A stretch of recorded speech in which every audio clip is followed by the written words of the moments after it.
Ottawa Tamil ஒன்றியம் பெருமையுடன் வழங்கும் மனித உரிமை, கலை, பண்பாட்டை வெளிப்படுத்தும் மரபு திங்கள் விழா.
வணக்கம். ஒட்டாவா தமிழ் ஒன்றியம் வழங்கும் தமிழ் மரபு திங்கள் 2021 நிகழ்ச்சியில் உங்கள் அனைவரையும் சந்திப்பதில் பெரும் மகிழ்ச்சி. கோவிட்-19 நோய் தொற்றின் சாதாரண சூழ்நிலைகளுக்கு மத்தியில் அரச விதிமுறைகளை பேணி இவ்வரிடம் மெய்நிகராக இணைய வழியில் உங்களை சந்திக்கின்றோம். தமிழ் மரபு திங்களானது 2014 ஆண்டு ஒன்டாரியோ மாகாண சபையில் சட்டமாக இயற்றப்பட்டு தொடர்ந்து 2016 ஆண்டு கனேடிய பாராளுமன்றத்தில் ஏகமனதாக பிரகடனப்படுத்தப்பட்டது. ஒட்டாவா, டொரண்டோ போன்ற நகர சபைகளிலும் தமிழ் மரபு திங்கள் பிரகடனப்படுத்தப்பட்டது.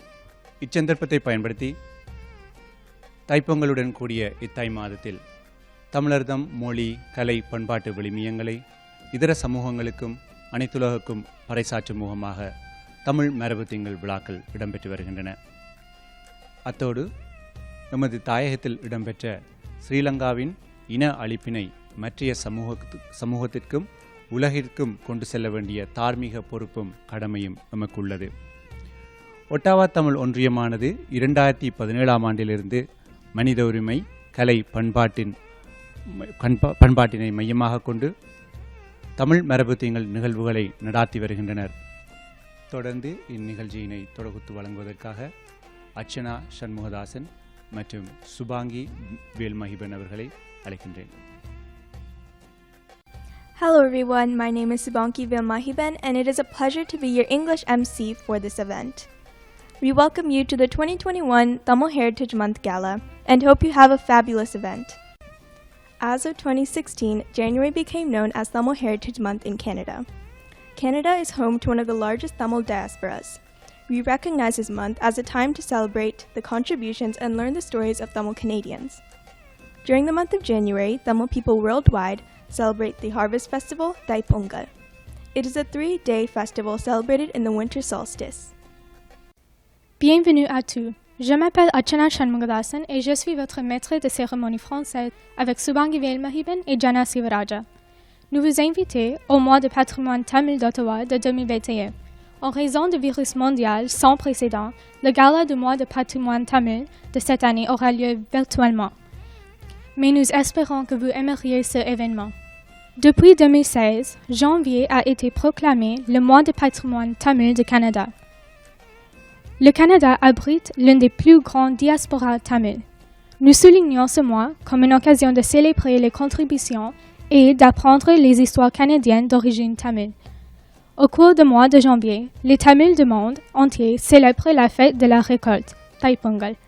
C'est un festival hindou de 3 jours célébré le solstice d'hiver. First, we will start off this event with the Canadian National Anthem and the Tamil Moli Varthu, performed by Abhinaya Suresh Kumar and Akshaya Suresh Kumar. Nous commençons l'événement avec l'hymne national et Tamil Taivarthu chanté par Abhinaya Suresh Kumar et Akshaya Suresh Kumar.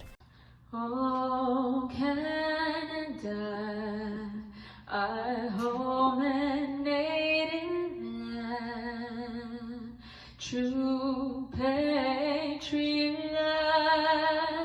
in our lands command, with glowing hearts we see thee rise, the true north strong and free, from far and wide. Oh Canada, we stand on guard for thee. God keep our land glorious and free. Oh Canada, we stand on guard for thee. Oh Canada, we stand on guard for thee. வாழ்க நிரந்தரம், வாழ்க தமிழ் மொழி, வாழிய வாழியவே. வான அளந்து அனைத்தும் மறந்திடும் வளமொழி வாழியவே சூழ்களில் நீங்க தமிழ் மொழியோங்க துலங்குக வையகமே தொல்லை வினை தரு தொல்லையகன்று சுடக்க தமிழ்நாடு கடல் வைப்பினும் தன்மனம் வீசி இசை கொண்டு வாழியவே எங்கள் தமிழ் மொழி எங்கள் தமிழ் மொழி என்றென்றும் வாழியவே வாழ்க தமிழ் மொழி வாழ்க தமிழ் மொழி வாழ்க தமிழ் மொழியே வானம் அளந்து அனைத்தும் மறந்திடும் வளர்மொழி வாழியவே வளர்மொழி வாழியவே வளர்மொழி வாழியவே. We would like to begin today by acknowledging that the land on which we are gathered is the traditional unceded territory of the Algonquin people. Nous aimerions commencer aujourd'hui par reconnaître que la terre sur laquelle nous sommes rassemblés est le territoire traditionnel non transmis du peuple algonquin.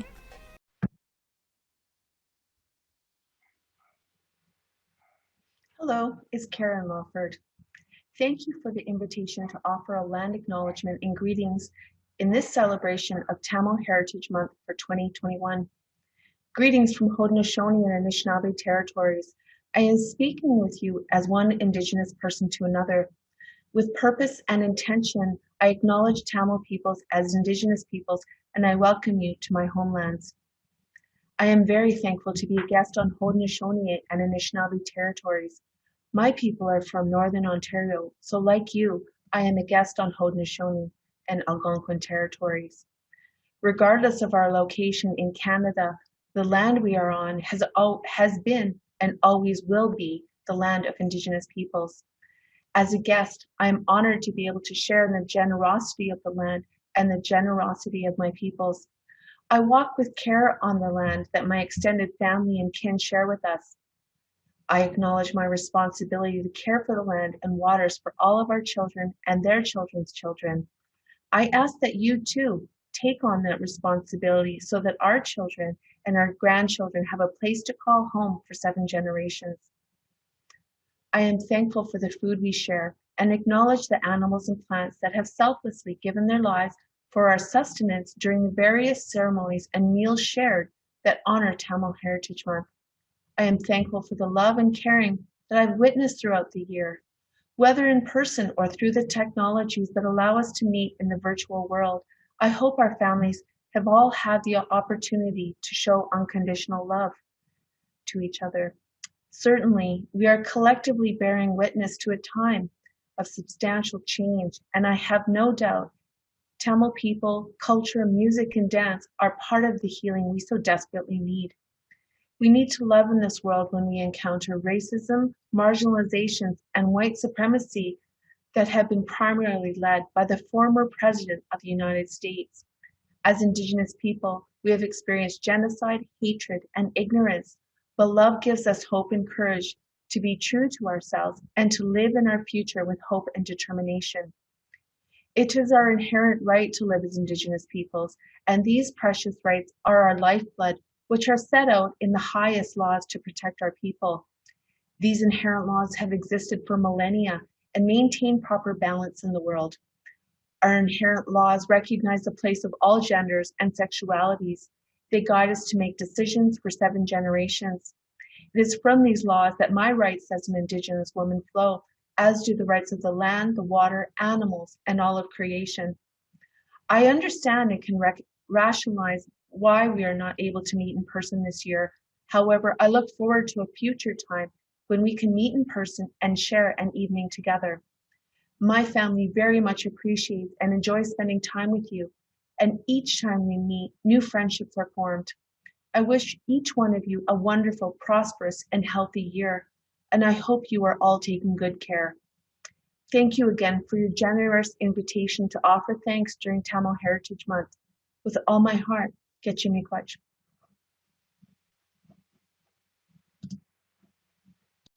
Please remain standing for a moment of silence.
I would like to invite the Secretary of the Ottawa Tamil Association, Dhanavi Jaya Balasundaram, for the welcome speech.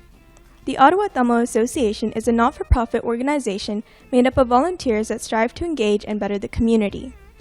They take great efforts to promote human rights and bring justice to Tamils all around the world by engaging with the government and organizations. The Tamil Heritage Month Gala has been held annually by the organization since 2017. Please welcome Dhanavi Jaya Balasundaram. அனைவருக்கும் உங்கள் அன்பான வணக்கங்கள். Hello and welcome to the annual Tamil Heritage Month Gala hosted by the Ottawa Tamil Association. We hope you're all staying safe and doing well during these uncertain times. The Ottawa Tamil Association is a non-profit organization that prides itself in focusing on human rights, Tamil culture, tradition, and heritage, and is run by members of the Ottawa Tamil community. We are very happy to have people from all over the world present. We would like to graciously welcome you all and thank you all for coming today. The month of January holds great value to the Tamil people as we can take the time to celebrate the contributions of Tamils and celebrate our traditions and culture. Tamil people have faced many hardships and overcome numerous turmoils that we continue to fight for today. We will take the time today to celebrate and commemorate the contributions and heritage of Tamil people. Today, we have the great pleasure of having Dr. Kumaravadivel Gurubaran as our keynote speaker. Dr. Gurubaran is a former senior lecturer from the University of Jaffna and is now a research visitor at the University of Oxford. He is also a practicing attorney that has been part of many lead counsels in cases regarding human rights crimes and humanitarian law issues in Sri Lanka. He is a vital member of our community and has devoted great time to shining light on the injustices and human rights crimes committed against Tamils. We are very grateful for all the Canadian politicians who have joined us today and are grateful for your support in our fight for justice. Recently, Brampton City Council has moved forward with plans to build their own Mulli Vaikal Memorial, with the support of the Brampton Tamil Association and the Brampton Tamil Seniors Association. These are great strides towards justice that the Tamil community are grateful for. With the great support we have received from members of the Canadian community, we have been able to work towards repairing injustices and working towards accountability. Once again, thank you all for joining us today. And now let's move forward with today's events.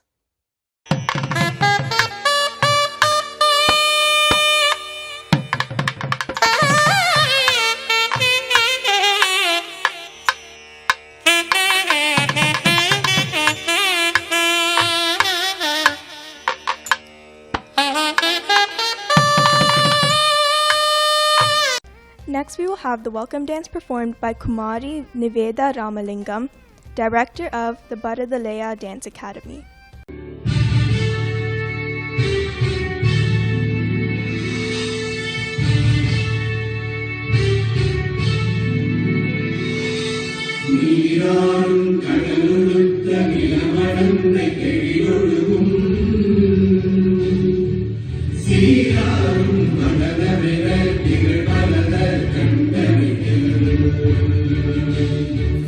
திக்கணமும் அதில் சிறந்த திராவிடன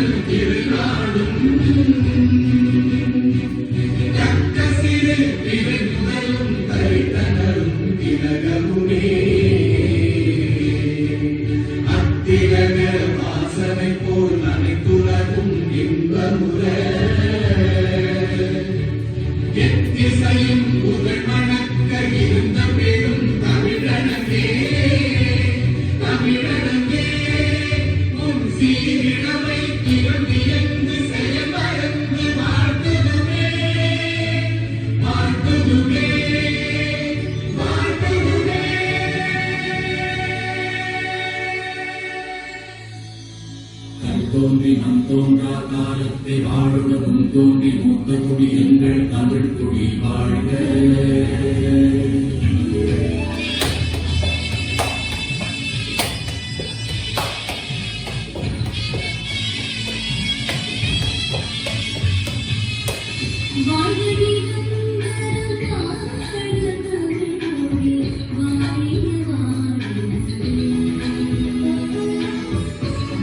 நிரந்தரம் வாழ்க தமிழ் மொழி வாழிய வாழியவே.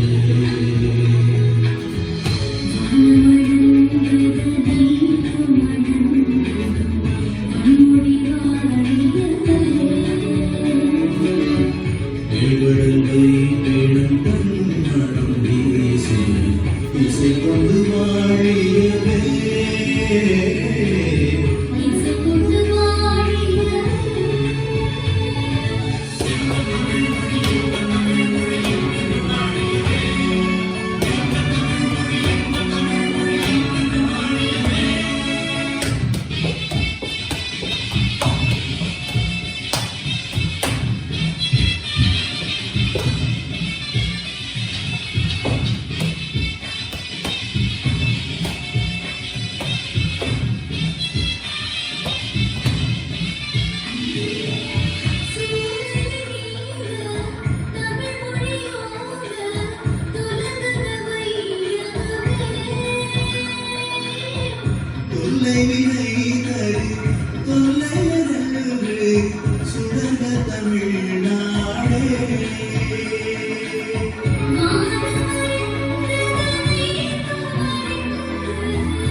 Next, we would like to present the Honorable Prime Minister Justin Trudeau's message.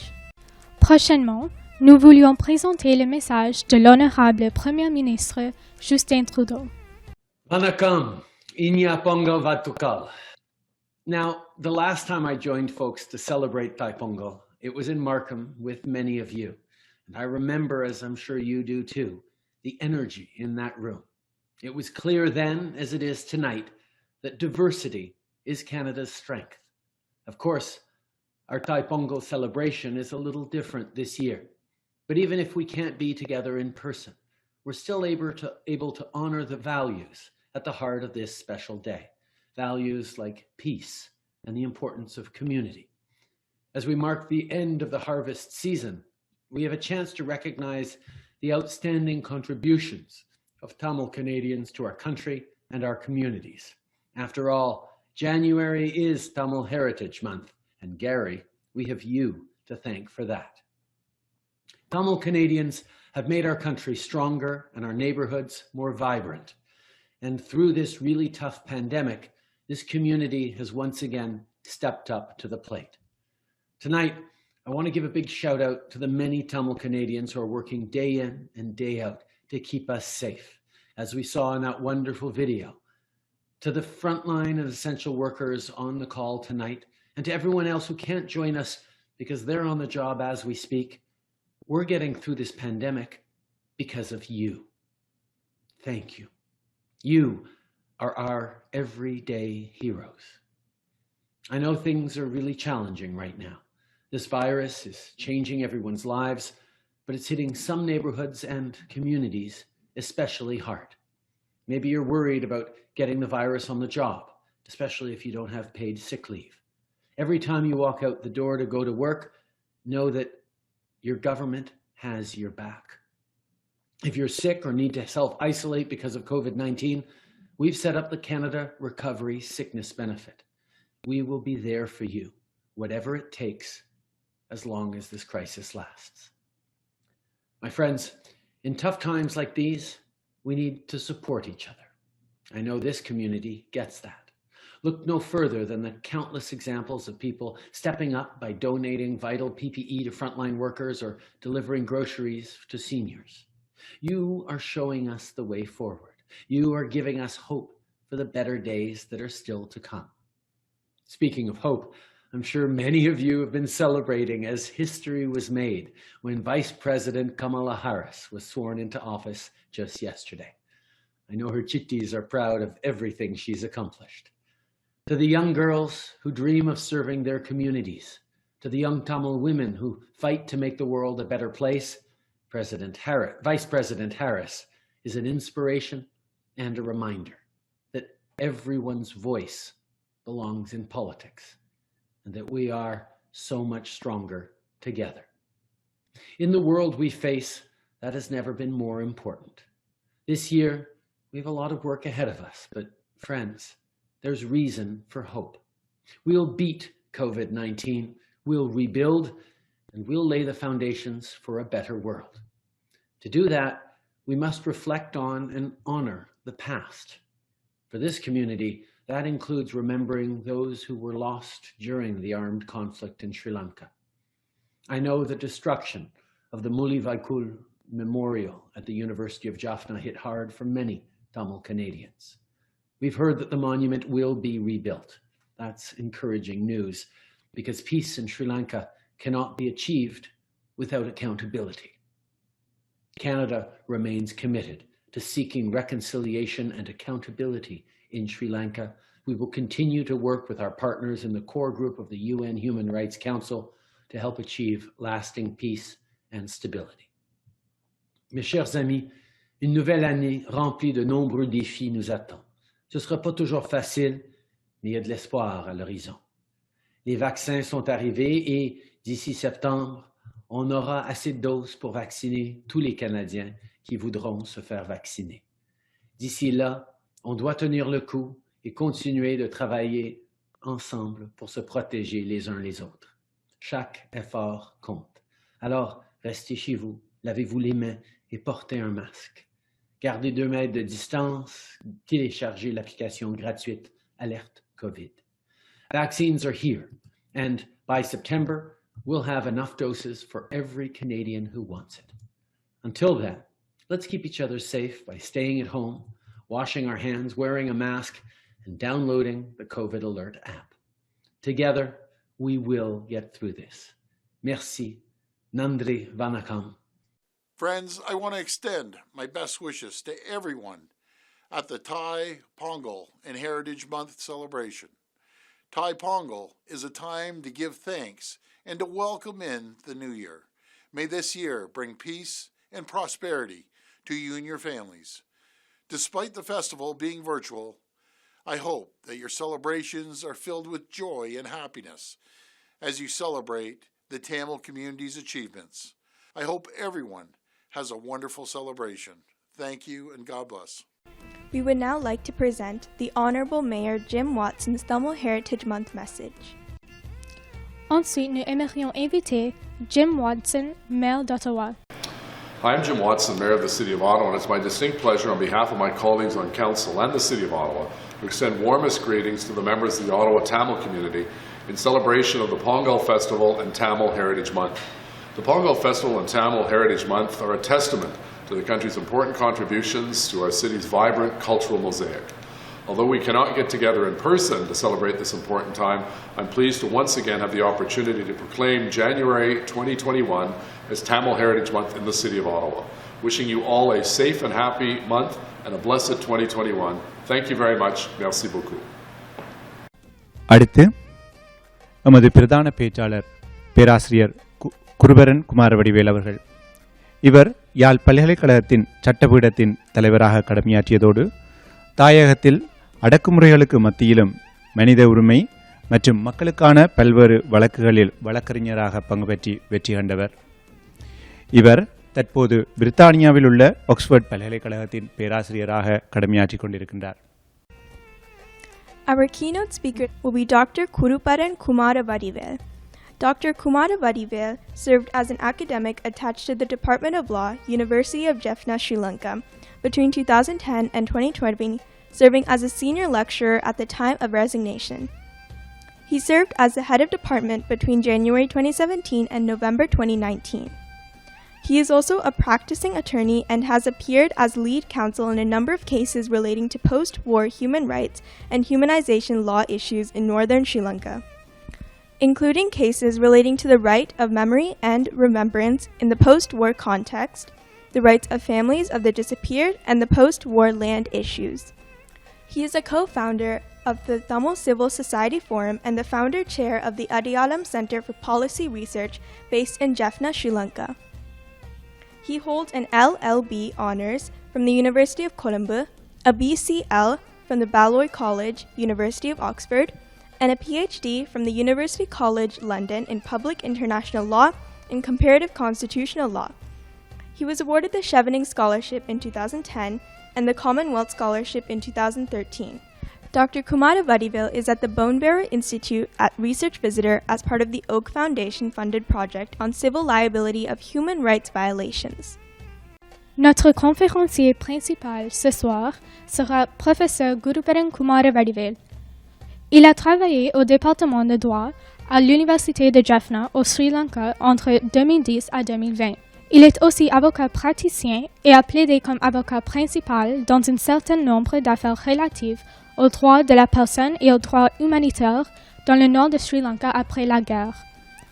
Il est cofondateur du Forum de la société civile tamile et président fondateur du Centre de recherche sur les politiques Adiyalam, basé à Jaffna au Sri Lanka. Il a un LLB honneur de l'Université de Colombo, un BLC de Balliol College, Université d'Oxford et un doctorat de l'Université College de Londres en droit international public et droit constitutionnel comparé. Il a reçu la bourse Chevening en 2010 et la bourse de Commonwealth en 2013. Il est à l'Institut Bowen-Barreau en tant que visiteur de recherche dans le cadre de projets financés par Fondation Oak sur la responsabilité civile pour les violations des droits de l'homme. அனைவருக்கும் வணக்கம். Thank you very much for inviting me to this event organized by the Ottawa Tamil Association in lieu of the Tamil Heritage Month for 2021.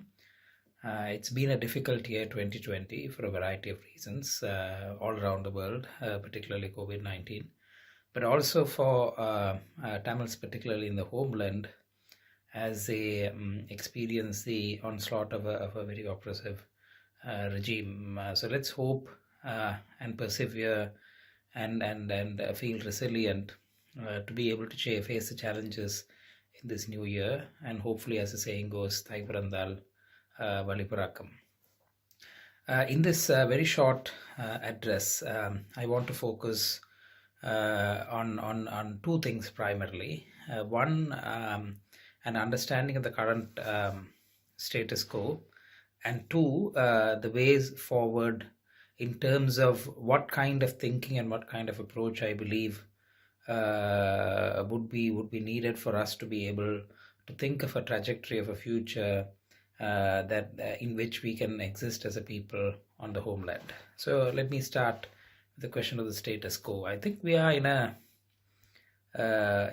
a period of transition even after 10 years after the end of the war. Now, when I mean we're in a period of transition, not only I'm not invoking the language of transitional justice at all. I'm talking about the transition that is taking place within the Tamil community. We are still grappling with the trauma, the pain that was inflicted on us by the genocidal events of the last phase of the war.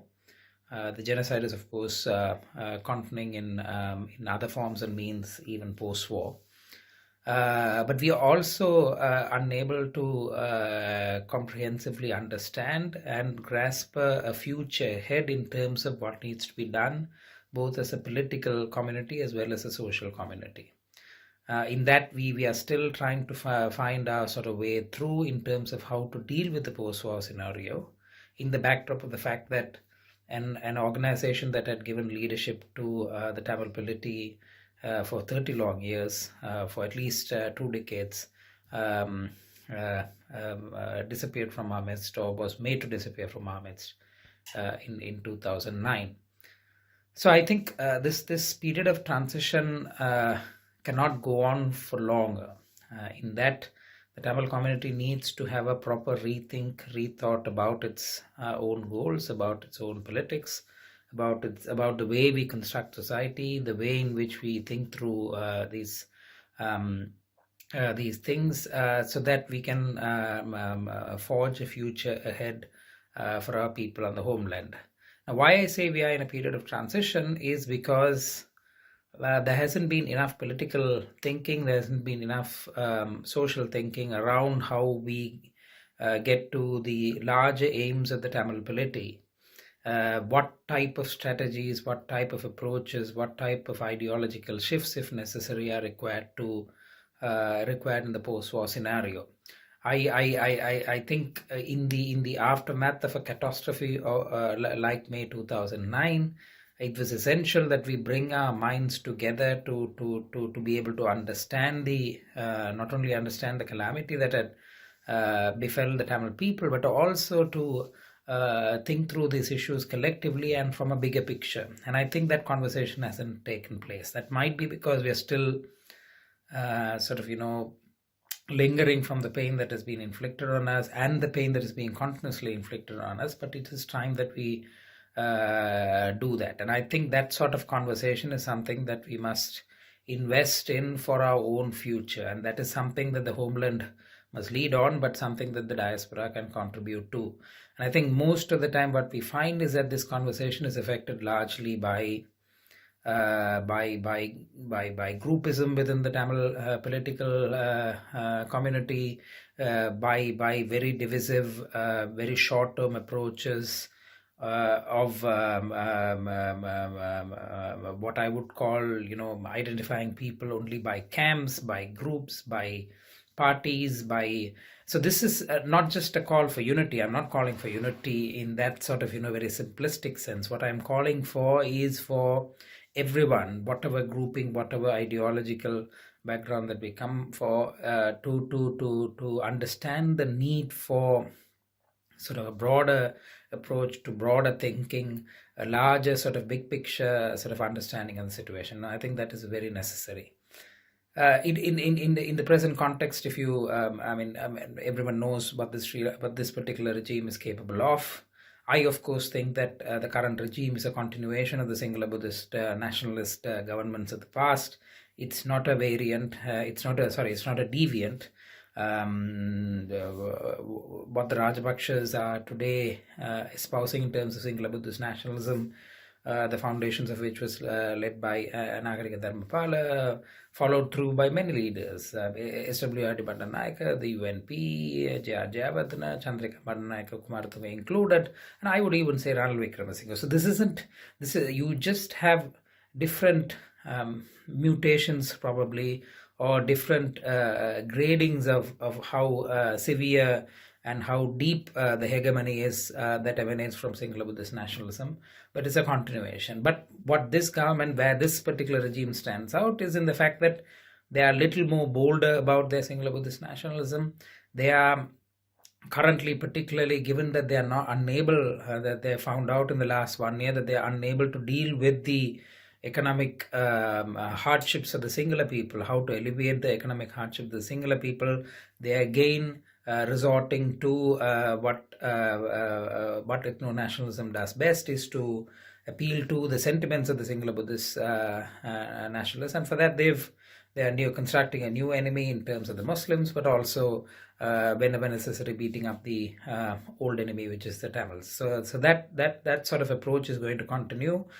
This sort of model of where you can't succeed with governance, you whip up the sentiments of the the majority community around ethno-nationalism is a model of governance that has so far worked in Sri Lanka, particularly well handled by the Rajapakshas.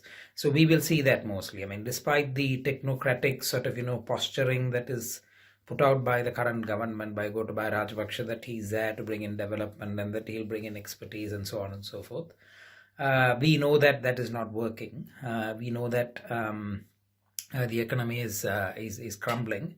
And so they will resort to furthermore sort of ethno-nationalist means of governance, of trying to sort of create this enemy, keep this enemy alive, so that the Sinhala Buddhists continue to vote them into government. So I mean, in that sort of context, what should Tamils do? And I think there are two things. One is we must be very clear in terms of what our goals are, and with regard to a political solution, just because there is no government in the south that is going to deliver on even the basic demands of the Tamil people, i.e. self-government within United Sri Lanka, that shouldn't mean that we should be giving up on the fundamentals of the struggle, right? I don't think we should dumb down on articulating our demands, our political demands, based on we should not come down from the articulation of right to self-determination, for example. And I don't think, for example, we should be lurking on the sort of margins of saying that, we are not necessarily asking for federalism, that we are asking for some form of a reworded unitary state. Those, I think, are extremely problematic in the sense that they do not understand those kind of maneuvering, manipulation that intelligent politicians think that they're doing intelligently won't really work in the face of Sinhala Buddhist nationalism that controls the state, because whatever maneuvering, manipulation that you do, they will be able to reconfigure the state into a strong unitary state, unless there are deep checks and balances that are put in there in the constitution in the form of very strong federal provisions that doesn't allow the central government to take away powers that inherently belong to the Tamils. So I think it is important. We are not going to see this government definitely come up with a political solution. They are probably going to come up with a constitution that is going to tweak with the 13th Amendment. I consistently have said that the 13th Amendment does not form even a starting point to a political solution. I've said this since 2012-13, when there was a huge debate around 13 plus. I don't think there is anything that can be added to the 13th Amendment within the unitary framework of the Constitution. But right now the struggle is being recast as a struggle to retain the 13th Amendment, which is problematic. Tamils are being asked to defend the 13th Amendment because the Sinhala Buddhists extreme nationalists want to do away with it. I think we should be very clear that we are against taking away the 13th Amendment, but we also must be very clear that we are not for a solution based on the 13th Amendment. So these are some of the fundamentals that I think that we should be very clear about and communicate for eternity if need be. Because a solution from the south is not going to be forthcoming. I think the Tamil people have proven themselves to be adaptive. We've definitely the homeland has clearly indicated that we are willing to settle for a solution within the United Sri Lanka, and that's how far we should go. On the accountability question, I think it's very important. I think a very significant development took place early this year with the joint letter signed by the three main political formations and civil society groups. It gives a clear indication that the accountability issue being stuck in Geneva-based UN institutions is not going to deliver. It needs to move to New York. We understand the skepticism around the ICC demand. The question that is being posed is how come the UN Security Council is going to refer Sri Lanka to the ICC in the wake of the fact that China and Russia might veto any such resolution. But that skepticism is well founded, but also we must realize that things change quite fast in geopolitics. And so if there is a change that is coming, I'm not saying that such a change is forthcoming, that we should be prepared, that our demands must be up there, must be ready to be able to capture that sort of geopolitical moment that might arise in the future, that might then move the accountability question to serious international forms of accountability. So in that sense, that joint letter for the first time, where Tamil national political parties across the spectrum have come together and articulate the demand of saying, enough in Geneva. Geneva UNHRC has very limited jurisdiction in terms of fact-finding, putting pressure on the state concerned in terms of improving their human rights standards. That they don't really have a significant accountability mandate, and then the accountability mandate rests with institutions, UN institutions in New York, primarily the UN Security Council, UN General Assembly. That's a gist of the letter, and that's a very important development that has taken place. And I think the powers that be that want to handle the Sri Lanka situation to be able to reap their own sort of benefits out of it now have to confront the fact that the ones on behalf of whom they are saying that this accountability and justice must happen are now articulating very clearly what the demands are. And this is the kind of advocacy that is necessary. This is what Sivaram said, advocacy must be based on our own sort of understanding of our own situation in terms of what we want to say rather than what the powers be want us to ask and demand. But also I think it's important and that we take initiatives to preserve documentation, to preserve evidences with regard to what has happened. There must be local initiatives that are supported. These, of course, must happen in a way that doesn't affect the victim community, the victims, as well as the civil society actors on the ground. But we must be prepared to be on to pursue this, to pursue accountability on the long run, and that means preparation, that means documentation, that means initiatives on the ground supported by people abroad, by our brethren abroad, that preserves that evidence, documents, and makes sure that it's documented, not just for, as I've always said, because there might be a future tribunal or an international criminal court looking into it, but because we also need to preserve social memory around it, social memory around the genocide, because these are things that the Sri Lankan state is very keen to erase, and I think we need to document them and find ways to preserve them. So let me finally then get down to a much more important thing. I want to talk about this more in detail, but I'm running out of time. But may I say this, I've also been talking about this for the last many number of years, that we need to invest now. While there's not going to be much action on the political solution and accountability front, unfortunately, I think what we can do, what is in our control, is to engage in what I would call nation-building exercises. This would mean, making use of the institutions of state that are currently available, be it local government institutions, provincial council, the parliament, so on and so forth. In that electing people who are true to the cause, who are also able to make use of those institutions within the legal framework of the Sri Lankan state to be able to deliver on development, to be able to develop and deliver on the needs of the people. So this would need good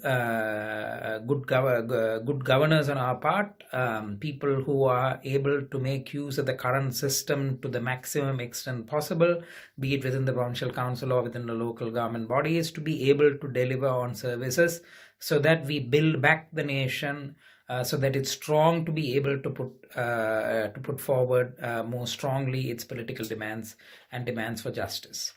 The second is what I would call initiatives beyond the state or parallel to the state. This would mean strengthening social organizations, strengthening entities, strengthening civil society, forging together alliances,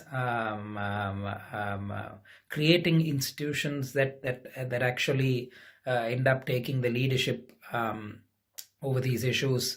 So, for example, we need to think through whether we can set up institutions that would have an overarching mandate to look into the agricultural needs of the Tamil people, of the fisheries sector, for example, or the cooperative movement.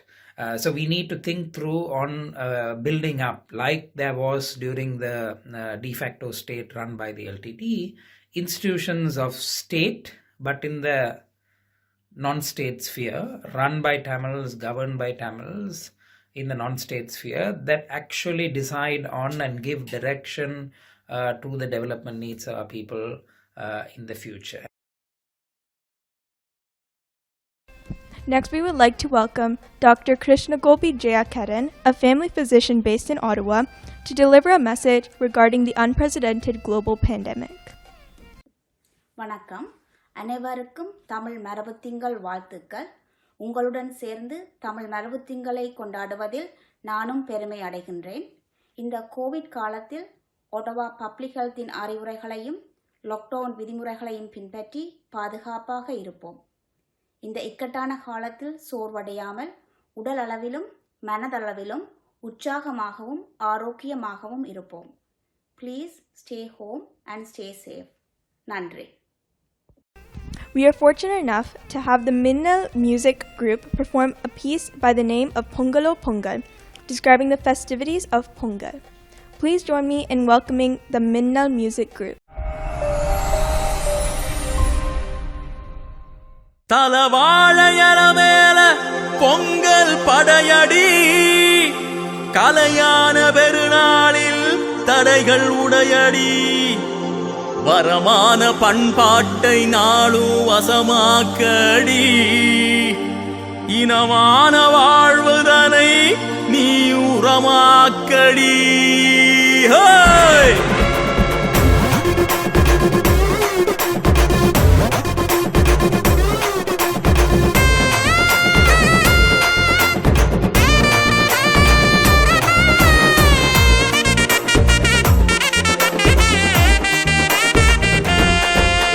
நன்றி சொல்லி பாடு உழவன் நந்தவன தேரு, அவன் இன்றி எல்லாம் காடு, உணவு தந்தவன பாரு.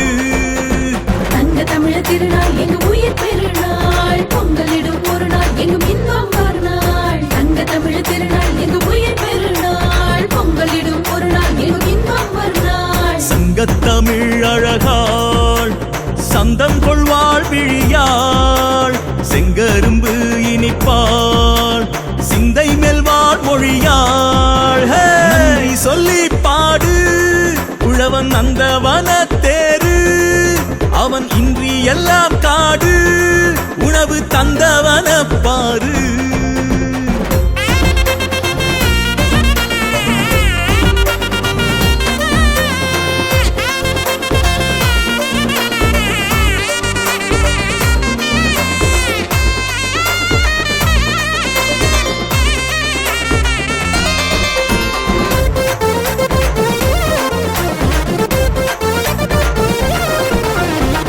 மரபு திங்கள் எங்கள் தடம் பதிக்கும் பொங்கல், கை கோக்கும் பொங்கல், இன்ப கனிவு தரும் பொங்கல்.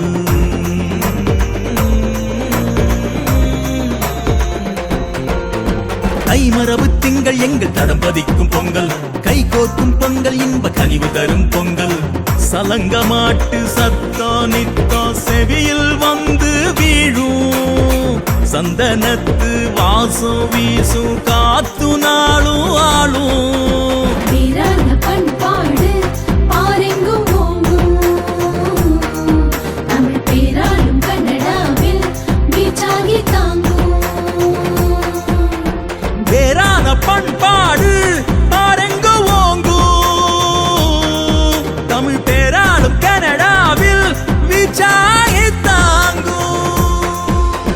பொங்கல் பொங்கல் பொங்கல் பொங்கல் லேலேலேலோ, பொங்கிடும் திங்கள் பொங்கிடும் திங்கள் லேலேலேலோ. பொங்கல் பொங்கல் பொங்கல் பொங்கல் லேலேலேலோ, பொங்கிடும் திங்கள் பொங்கிடும் திங்கள் லேலேலேலோ. நன்றி சொல்லி பாடு உழவன் நந்தவன தேரு, அவன் இன்றி எல்லாம் காடு, உணவு தந்தவன பாரு.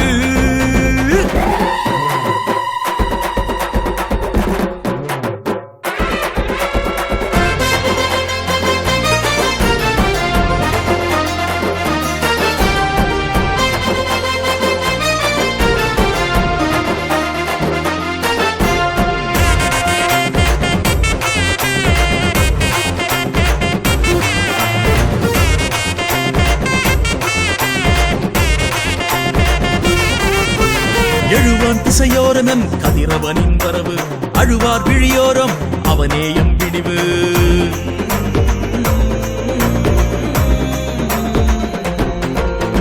எழுவான் திசையோரமெம் கதிரவனின் வரவு அழுவார் விழியோரம் அவனேயம் விடிவு மறவா மரபை அறமாய் காத்து உயிராய் பார்த்து நிமிர்வோம் மரபு பொங்கலிதை உணர்வாய் செய்து உரிமை சேர்ந்திட மகிழ்வோம் பண்பாட்டு பண்டிகையில் கைகோர்ப்போம் நாமெல்லாம் நெய்வாச பொங்கலிலே ஊரிடுவோம் ஊரெல்லாம் பண்பாட்டு பண்டிகையில் கைகோர்ப்போம் நாமெல்லாம்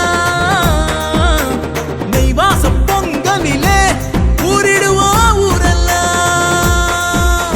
பொங்கல் பொங்கல் பொங்கல் பொங்கல் லேலேலேலோ பொங்கிடும் திங்கள் பொங்கிடும் திங்கள் லேலேலேலோ பொங்கல் பொங்கல் பொங்கல் பொங்கல் லேலேலேலோ பொங்கிடும் திங்கள் பொங்கிடும் திங்கள் லேலேலேலோ நன்றி சொல்லி பாடு உழவன் நந்தவன தேரு அவன் இன்றி எல்லாம் காடு உணவு தந்தவன பாரு தங்க தமிழ திருநாள் எங்க உயிர் பெருநாள் பொங்கலிடும் ஒரு நாள் எங்கும் இன்பம் வருநாள் தங்க தமிழ திருநாள் எங்க உயிர் பெருநாள் பொங்கலிடும் ஒரு நாள் எங்கும் இன்பம் வருநாள் தங்க தமிழ திருநாள் எங்க உயிர் பெருநாள் பொங்கலிடும் ஒரு நாள் எங்கும் இன்பம் வருநாள்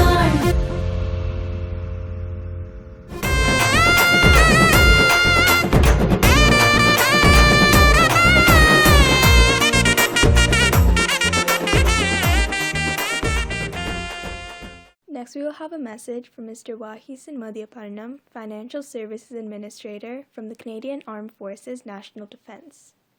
Vanakkam. First of all, I would like to thank Ottawa Tamils Association for giving me an opportunity to speak few words. I have worked with the Canadian Armed Forces for the past 25 years.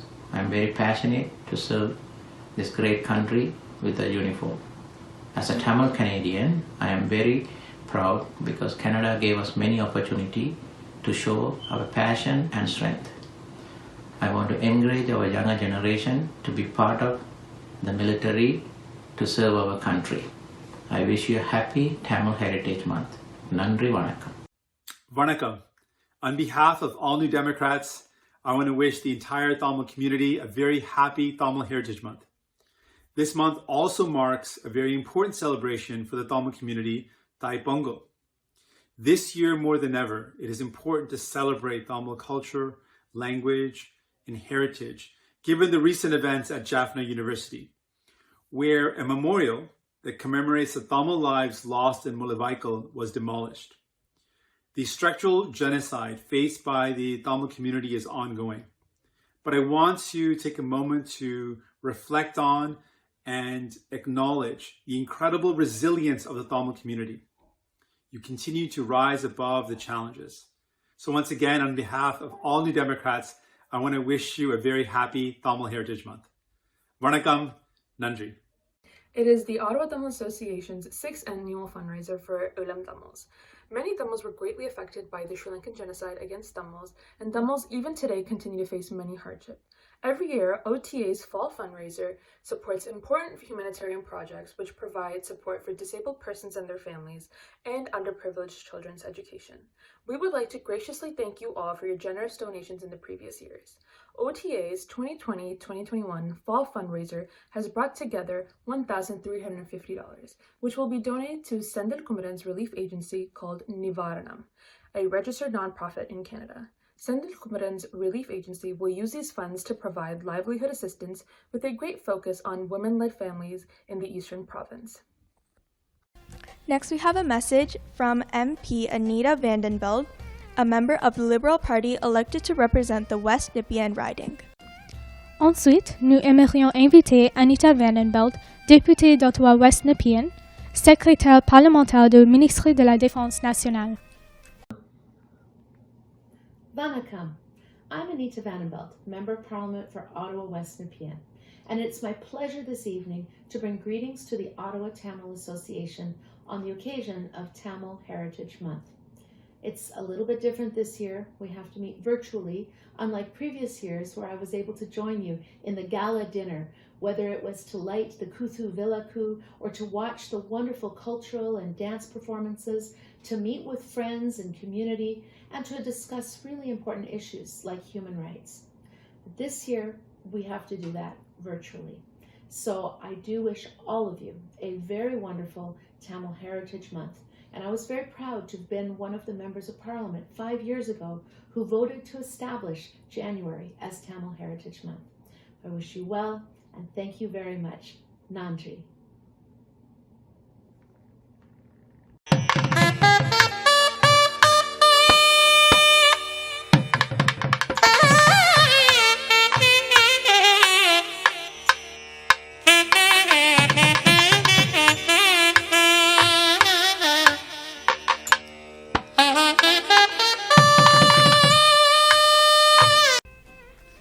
Next, we will have a message from Vijay Thanigasadam, MPP for Scarborough Rouge Park, Member, Standing Committee on Finance and Economic Affairs, Vice Chair, Standing Committee on the Legislative Assembly Parliamentary Assistant to the Minister of Transportation.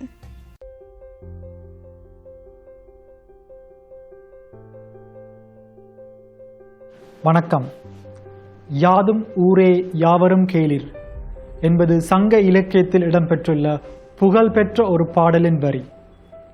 Kaniyan Poongundranar அவர்களால் ஏறத்தாழ 3000 ஆண்டுகளுக்கு முன்பதாக கூறப்பட்ட இக்கருத்தின் பொருள் அனைத்து நாடுகளும் என் நாடே, அனைத்து மக்களும் என் உறவினர்களே என்பதாகும். இலங்கை தீவில் இன அழிப்புக்கு உள்ளாகி உலகெங்கும் பல்வேறு நாடுகளில் ஏதுமற்றவர்களாய் துரத்தப்பட்ட போதும் எம்மொழி எமக்கு கற்றுக் கொடுத்த அறத்தின்பால் வாழ்வியலை கைவிடாது கடைபிடித்து வருவர்கள் நாம்.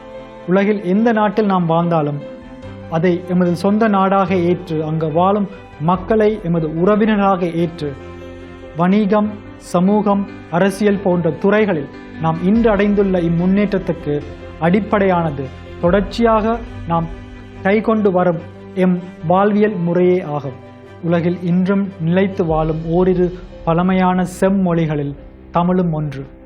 அத்தமிழே எமது பெருமை, அதுவே எமது அடையாளம், அதுவே எமது தொடர்ச்சி. தமிழில் இருந்து நாம் பெறுவதற்கரிய அறிவு செழுமைகளை பெற்றுள்ளோம். வரலாற்றில் பல்வேறு இடர்களுக்கு முகம் கொடுத்த போதிலும் அவற்றிலிருந்து மீண்டெழுந்து வந்தவர்கள் என்ற அந்த வரலாற்றை கொண்டவர்கள் என்ற முறையில் நடைபெறும் தமிழ் மரபு திங்கள் கொண்டாட்டங்களில் நானும் ஒரு அங்கமாக இருப்பதில் பெருமைப்படுகிறேன். எமது சக கன்சர்வேட்டிவ் கட்சியின் உறுப்பினரும் தற்போதைய மாண்புமிகு அமைச்சருமான டாட் ஸ்மித் அவர்கள் தமிழ் மரபு திங்களுக்கான சட்டமூலத்தை 2014ஆம் ஆண்டு ஒன்டாரியோவில் உள்ள சட்டமன்றத்தில் கொண்டு வந்தார். அனைவருக்கும் இனிய தைப்பொங்கல் மற்றும் தமிழ் புத்தாண்டு வாழ்த்துக்கள்.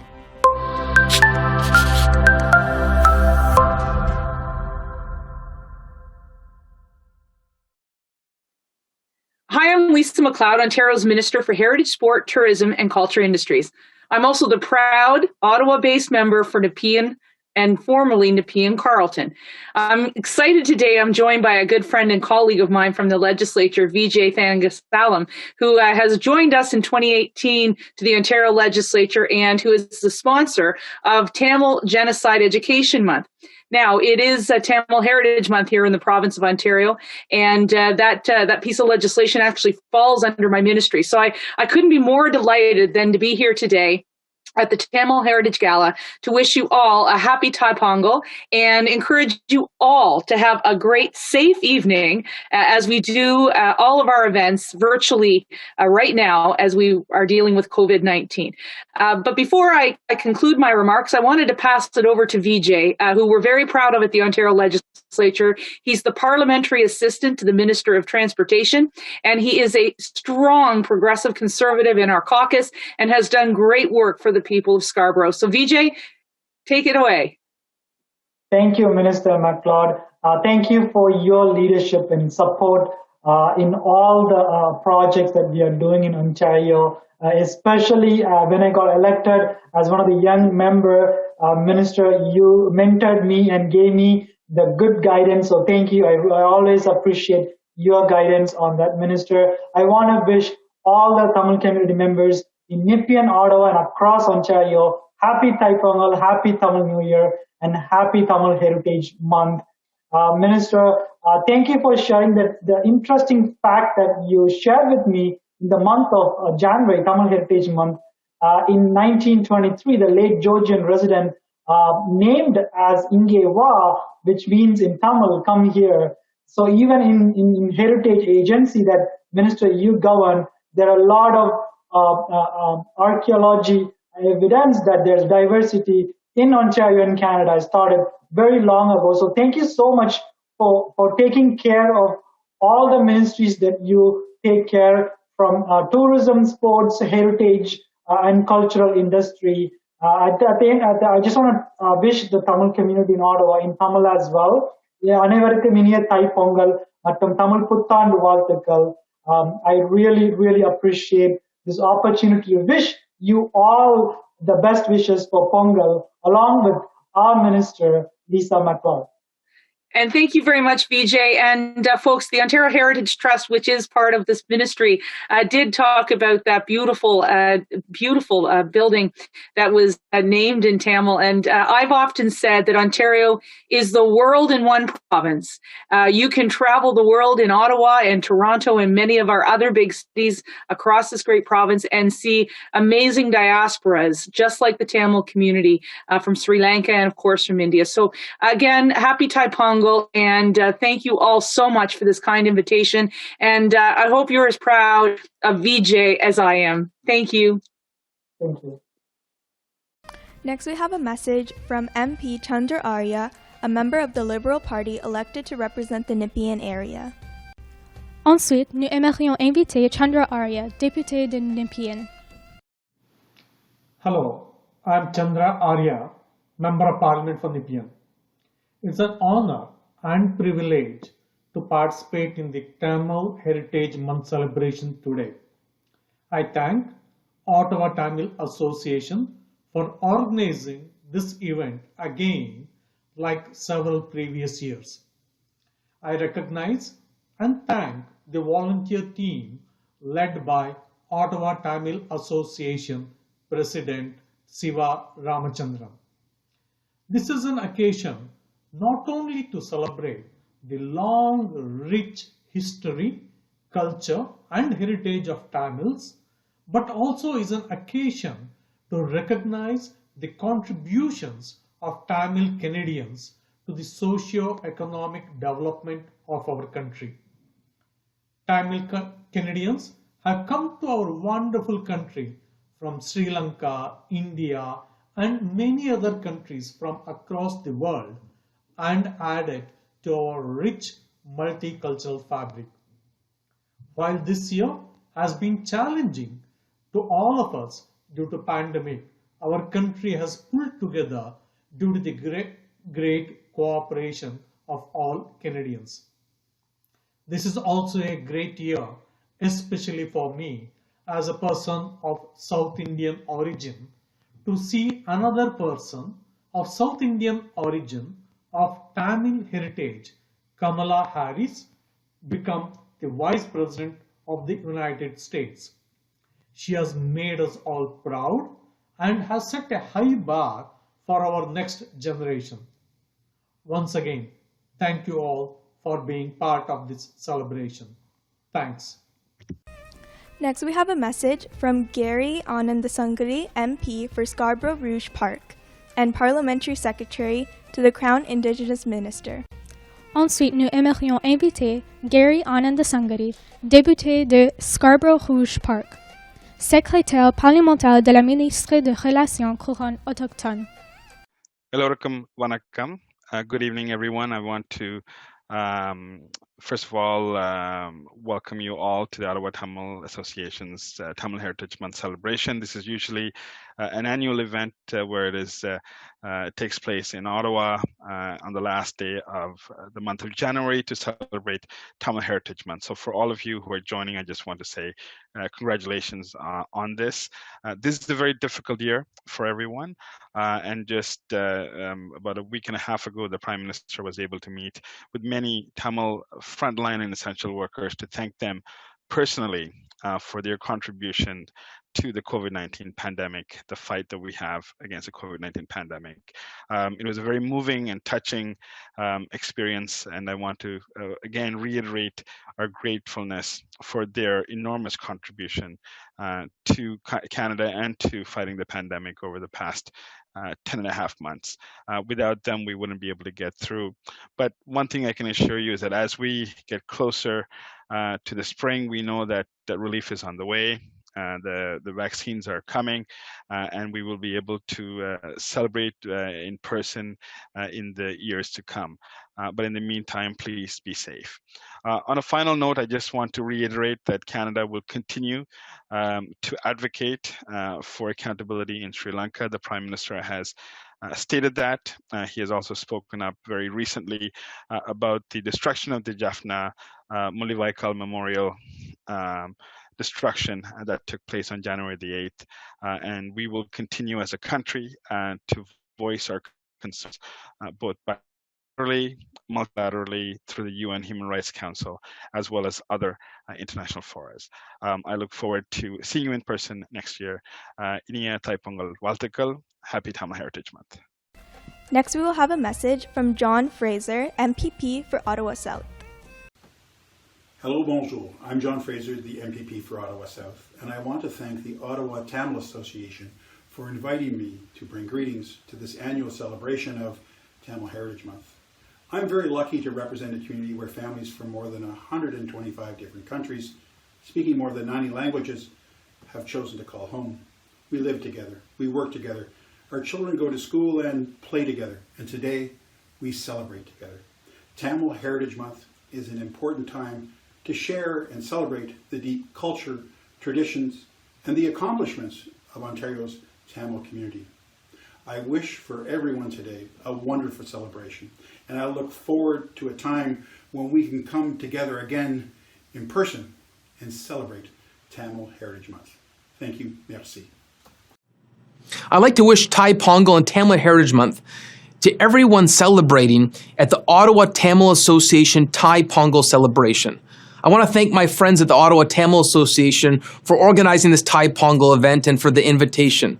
I've had fond memories in participating in your gatherings in the past. I also want to express that this year it's particularly important to have this Tamil Heritage Month celebration. You know, Tamil Heritage Month is an opportunity to protect the Tamil culture, to remember the ancestry, to highlight the incredible history of the Tamil people, one of the oldest classical languages in the world. And given what's happened this year with the destruction of the Mullivaikkal monument, it is a reminder that there are still efforts afoot to wipe out the Tamil culture. And I have to say, you know, for those in Sri Lanka who think they can engage in revisionist history, they can't. For those who think they can rewrite their bloodstained history, they can't. And I can tell you that my council in Brampton, we were particularly aghast at what happened, to the point that we passed a motion unanimously to rebuild the Mullivaikkal monument, to build our own monument in the city of Brampton, to say that the Tamil experience is something we will never forget in Canada, because your journey to Canada is part of Canadian history. And like so many who have fled oppression and human rights abuses to come to Canada, you know, Canada has become a beacon of freedom. And I think it's our responsibility as a democratic nation when we see abuses to speak out. And it's why we believe that Canada has a responsibility to highlight what's happened in Sri Lanka is wrong. You know, the genocide that culminated in 2009 cannot be swept under the carpet. I think we have a responsibility to encourage reconciliation, to encourage accountability. You cannot forget about a genocide. And unfortunately, the events that occurred this year speak to the fact that the Sri Lankan regime thinks that they can. So I'm here as a friend to the Tamil community to say that this Tamil Heritage Month celebration is important. That I know this year we can't gather in person, but I want to thank all my friends at the Ottawa Tamil Association for having the courage and determination to find a way on virtual platforms to bring us together, to share, to talk about the importance of the Tamil history, ancestry, and heritage. Thank you for the invitation. Nandri. Next, we will have a message from Logan Ganapathy, MPP for Markham Thornhill. Member, Standing Committee on Finance and Economic Affairs. Member, Standing Committee on the Legislative Assembly. எல்லாருக்கும் அன்பான பொங்கல் வாழ்த்துக்களையும் புத்தாண்டு வாழ்த்துக்களையும் தெரிவித்துக் கொள்கிறேன். பொங்கல் விழா ஒரு சவாலான காலத்தில் வந்திருந்தாலும் கூட உங்களுக்கு தெரியும், ஒன்றாரிய மாகாணத்தின் அவசர கால சட்டத்தை பிரகடனப்படுத்தி அமல்படுத்தி இருக்கின்ற நிலையில் இதன்படி நீங்கள் எல்லாரும் வீட்டில் இருக்க வேண்டும். வளமையான கொண்டாட்டங்கள் போலல்லாது இம்முறை COVID-19 விதிமுறைகளுக்கு அமைய எமது குடும்பங்களுடன் மட்டுமே கொண்டாட வேண்டிய நிலையில் உள்ளோம். இப்படியான நிலையில் நாங்கள் பொங்கலை செய்தாலும் கூட இன்னும் பொங்கலின் உண்மையான உணர்வுகள், அந்த பொங்கலின் ஸ்பிரிட்டை உங்கள் முகங்களிலே காணக்கூடியதாக இருக்கின்றது. அந்த ஸ்பிரிட்டை நீங்கள் இழக்காமல் உணர்வுபூர்வமாக கொண்டாட முடிகிறது.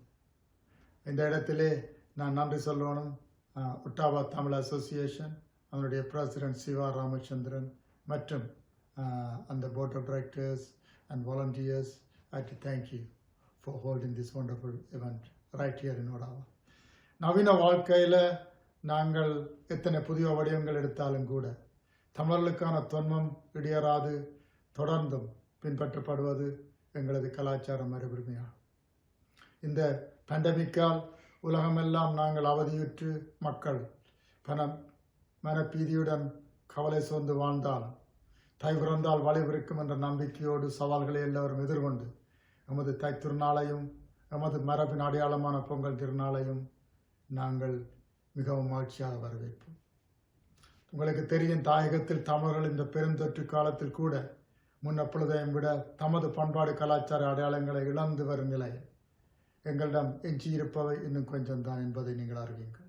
இந்த இடத்தில் தான் நாங்களுடைய கலாச்சாரம் பண்பாடுகளை நாங்கள் கூடுதலாக தீவிரமாக பாதுகாக்க வேண்டிய காலகட்டத்தில் வாழ்கின்றோம். குறிப்பாக அடுத்த தலைமுறையினர் தமிழ் மொழியையும் அதன் செழிப்பான பண்பாட்டு கலாச்சாரத்தையும் அதன் பெருமான விழுமியங்களையும் வேல்யூஸ் அண்ட் நார்ம்ஸ் இவற்றை அறிவதும் பேசுவதும் இந்த நாட்களில் மிக முக்கியமானது.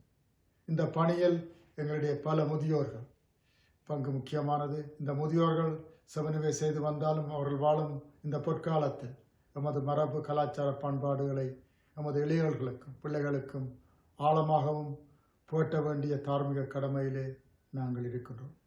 இதை சொல்கிறது நான் knowledge transfer from one man to another person.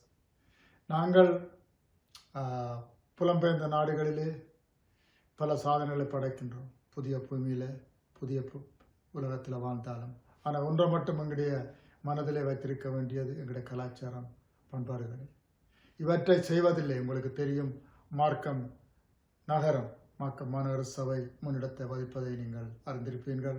கனடாவில் முதல் முறையாக தமிழில் திருநாளையும் தமிழ் மரபு நாளையும் 2012 மார்க்கம் கவுன்சில் பிரகடனப்படுத்தியது. பின்னர் அவை மாகாண ரீதியாக வளர்ந்து இன்று அண்மையில் 2 வருடங்களுக்கு முன்னர் மத்திய அரசு தமிழருடைய தைப்பொரு நாளை மரபு நாட்களாக மரபு மாதங்களாக நாங்கள் அமல்படுத்தியதும் மிக முக்கியமானது. மற்றும் தமிழுடைய அடையாளத்தை மார்க்க மாநகர சபை பல வழிகளிலே செய்கின்றது. அதனுடைய முக்கியமான விடயம் வன்னி ஸ்ட்ரீட், ட்ரிங்கோவே, யாழ் பார்க் போன்ற பல வீதிகளை நாங்கள் அறிமுகப்படுத்தியிருந்தோம். அவற்றை நீங்கள் டொரண்டோவுக்கு வருகின்ற பொழுது நீங்கள் கண்டிருப்பீங்கள். இவையெல்லாம் எங்களுடைய வெறும் வீதி பலகைகளாக மாத்திரம் பார்த்துவிட முடியாது. இவர்கள் எங்களுடைய அடையாளங்களும் எங்களுடைய மரபுகளும் உங்களுடைய அடுத்த தலைமுறைக்கு இவற்றை பற்றின வரலாறுகளை சரித்திரங்களை நீங்கள் சொல்ல வேண்டிய அந்த வரலாற்று கடமைகள்லாம் இந்த மரபு நாளிலே நாங்கள் செய்கின்ற விடயங்கள் என்று கூறி உங்கள் எல்லாருக்கும் இந்த வருகின்ற ஆண்டு இருள் நீங்கி ஒரு ஒளிமயமான வெளிச்சமான ஒரு ஆண்டாக மலர வேண்டும் என்று கூறி இந்த சந்தர்ப்பத்துக்கு நன்றி கூறி விடைபெறுகிறேன். வணக்கம். Hello everybody. Thank you for inviting me to your annual Gala event for the Ottawa Tamil Association. My name is Jack McLaren. I was a member of Provincial Parliament in Ontario from 2011 to 2018. During that time, I met many Tamil people and attended many Tamil events and meetings in Ottawa and Toronto. I listened and I learned about the sad history of the Tamil people in Sri Lanka from independence in 1948 through the civil war that ended with the tragic defeat of the Tamil Tiger fighting forces in May of 2009. I read a formal statement in the legislature on April 12th of 2018 asking the Government of Canada to remove the terrorist designation from the Liberation Tigers of Tamil Eelam. I would like to read this statement to you now.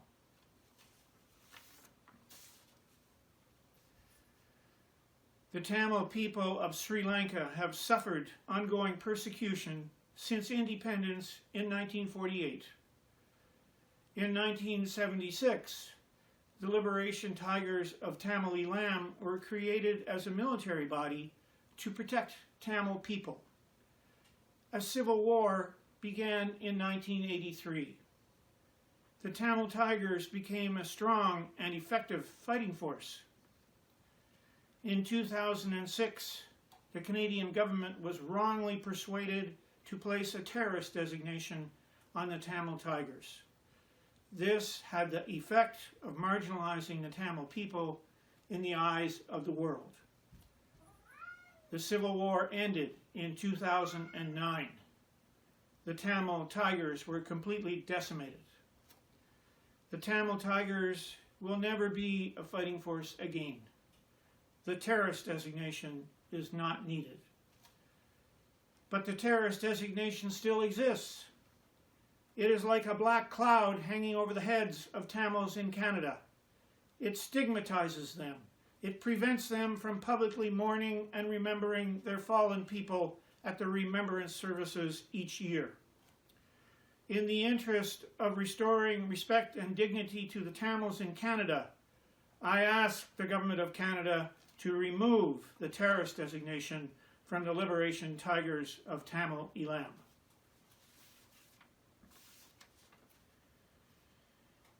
This statement was recorded in Hansard as a permanent record in history at the Legislative Assembly of Ontario. I was proud to make this statement. I believe the Tamil Tigers were not terrorists.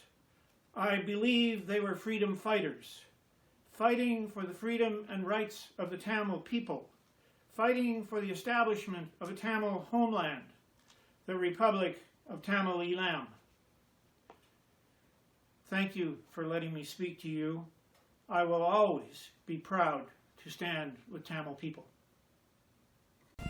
Next, we will have a vocal performance by singer Arushi Narendran, student of Darsani Bhaskaran.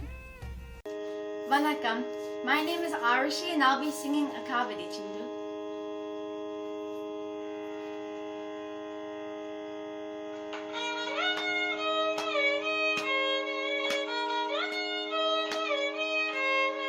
அழகு தெய்வமாக வந்து பழனி மலை மீது நிற்போர் அழகு தெய்வமாக வந்து பழனி மலை மீது நிற்போர் ஆதிசக்தி அன்னே தந்த பாலன் அவன் அசுர தம்மை வென்றவதி வேலன் அழகு தெய்வமாக வந்து பழனி மலை மீது நிற்போர் ஆதிசக்தி அன்னே தந்த பாலன் அவன் அசுர தம்மை வென்றவதி வேலன் நல்ல அமுதமனுமோ தமிழில் பாதிதம் அன்பர் வாழ்வே கருணை சேவுகன் அமுதமனுமோ தமிழில் பாதிதம் அன்பர் வாழ்வே கருணை சேவுகன் நரனுகந்த உருவமுய சீலன் என்றும் அருசுரந்தே காக்கும் அனுகூலன் அரணுகந்த உருவமுய சீலன் என்றும் அரசுரந்தே காக்கும் அனுகூலன்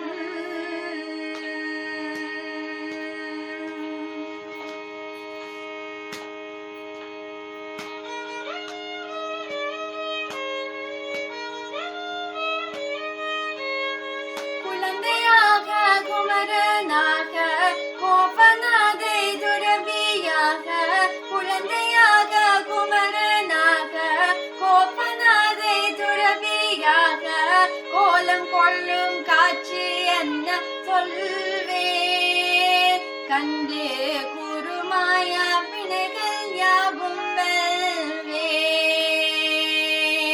குழந்தையாக குமரனாக கோபனாதே துறவியாக கோலம் கொள்ளும் காட்சி என்ன சொல்வேன் கண்டு குருமாய வினைகள் யாவும் வெல்வேன் இந்த குவலயத்திலோ கலியுகா பெரு வரதனாய் திகழ்ந்தருளும் கண்டனே குவலயத்திலோ கலியுகா பெரு வரதனாய் திகழ்ந்தருளும் கண்டனே கும்பிள் தந்தன் பிணிக நீங்கி மாற்றில்வேன் உள்ள குமுறலோய்ந்தே நல்ல பலி செல்வேன் கும்பிள் தந்தன் பிணிக நீங்கி மாற்றில்வேன் உள்ள குமுறலோய்ந்தே நல்ல வழி செல்வேன்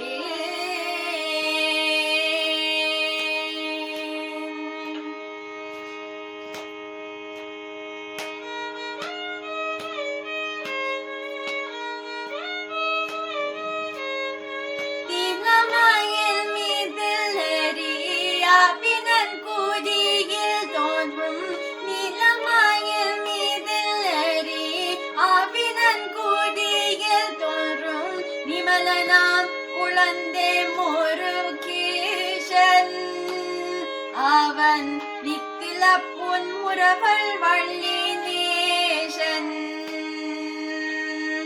நீலமாயில் மீதில் எரி ஆவினன் கூடியில் தோன்றும் விமலனாம் குழந்தை முருகேசன் அவன் நித்தில பொன்முறவள் வள்ளி நேசன் இந்த நிலத்தினில் அன்பு செய்திடும் அதிகாரையும் காத்து நின்றதும் நிலத்தினில் அன்பு செய்திடும் அதிகாரையும் காத்து நின்றதும் நித்ய ஜோதி வடிவமாம் பிரகாசன் தூரன் நெஞ்சை நீங்க தென்றும் மங்கு வாசன்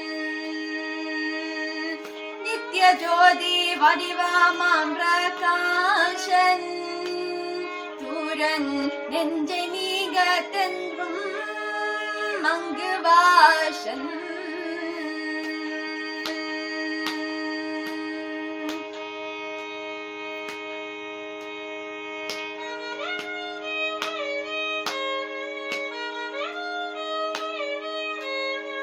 அழகு தெய்வமாக வந்து பழனி மலை மீது நிற்போன் ஆதிசக்தி அன்னே தந்த பாலன் அவன் அசுரத்தம்மை பண்பதி வேலன் நல்ல அமுதமெனுமோ தமிழ் பாதிடும் அன்னர் வாழ்வே கருணை செய்குகன் அரணுகந்த உருவாமோய சீலன் என்றும் அரசுரந்தே காக்கும் அனுகூலன் என்றும் அரசுரந்தே காக்கும் அனுகூலன் என்றும் அரசுரந்தே காக்கும் அனுகூலன்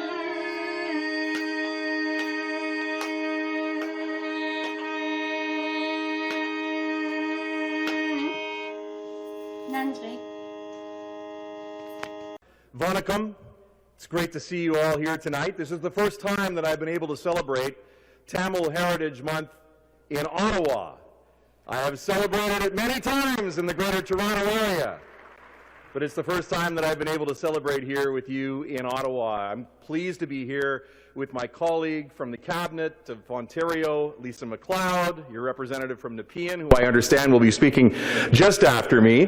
But it is great to see you all here tonight. As was described, I was the PC Caucus Outreach Chair. I spent a lot of time with folks from the South Asian community, particularly in the Greater Toronto area from 2012 into 2015.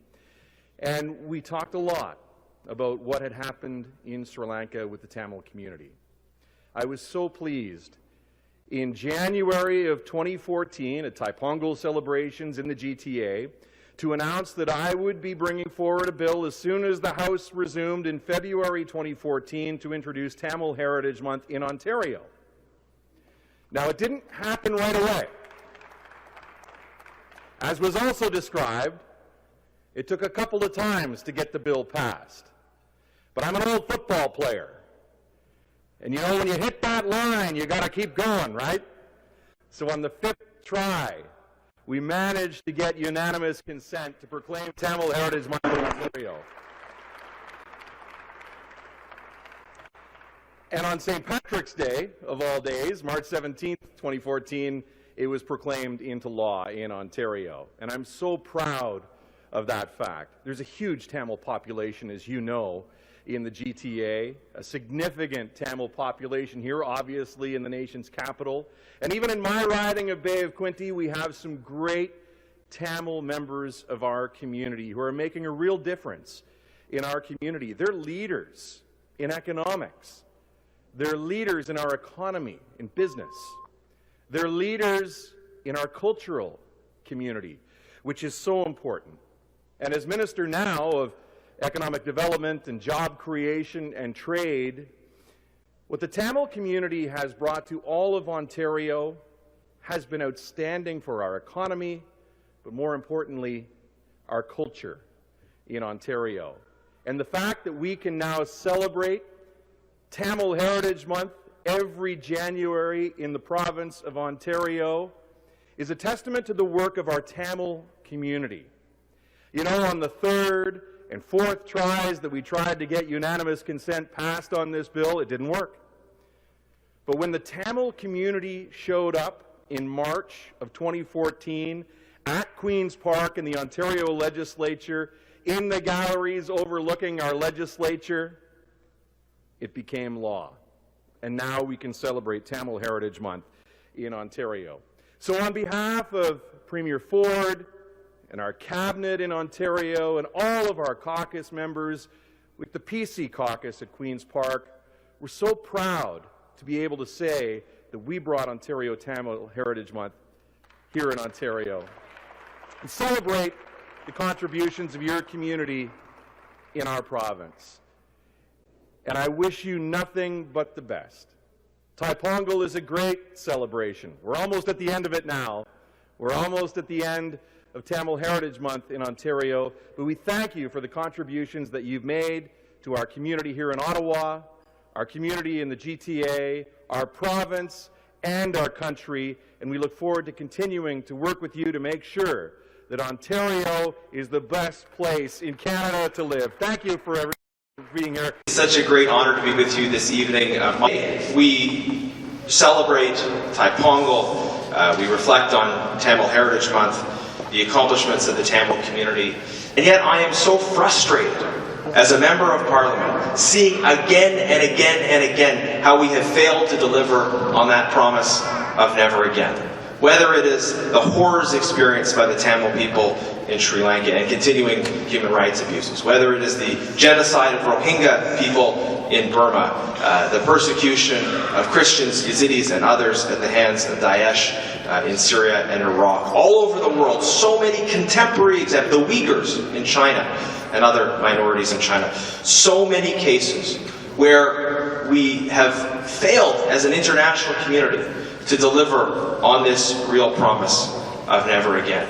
And what is needed today, just like was needed then, are people who are willing to prioritize the fight for democracy, human rights, peace, and justice. And I believe Canada can and must have a strong voice on these issues.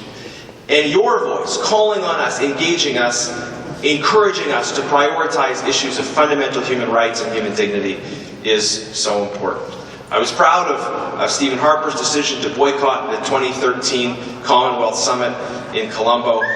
We have the tool of Magnitsky sanctions, advanced by my colleague James Bazan, which allows us to have targeted sanctions against violators of human rights. And we should use the Magnitsky Act to target those responsible for violations of fundamental human rights in Sri Lanka. Canada can and must have a strong voice on these issues, and your voice is important in making that happen. I we have such a strong, active, politically engaged Tamil community in this country, and as you see narratives that are advanced, that do not reflect the realities of your experiences, you have an opportunity to engage us as politicians to put those issues forward. Standing up for what is right, standing up for justice, speaking out for the voiceless is not always easy. It involves sacrifice, but this is what we must do as a country. We celebrate tonight the freedom we have, the freedom to practice our faith, the freedom to enjoy our culture, the freedom that we have that facilitates this diversity. Let's celebrate that freedom and at the same time commit ourselves to working for the advance of freedom and justice everywhere, to make the promise of never again a reality. That is my commitment to you, and that is something we all must do together. Thank you and God bless. Next, to end off the event, we will have a dance performance by the Ottawa Ghana Dance Group.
என் பேர் குமார், கொக்கி குமார்.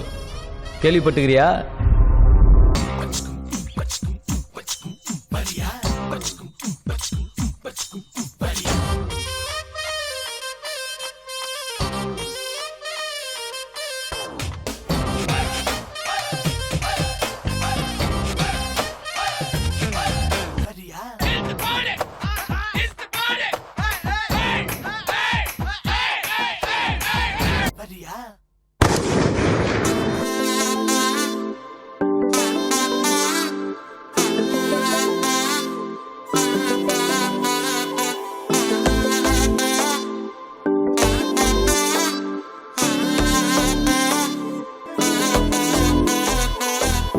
ஒண்டி வீரன் நான் நடி, உனக்கேத்த ஆளும் தான் நடி. உன் பட்டு பட்டு கண்ணும் தொட்டு தொட்டு முத்தம் வைப்பேன் பாரடி. வெற்றி வேலு நான் நடி, வெளி வேஷம் போட மாட்டேங்கி. உன் அத்த அத்த பெத்த முத்து ரத்தினத்த மிஞ்ச யாரடி? போடா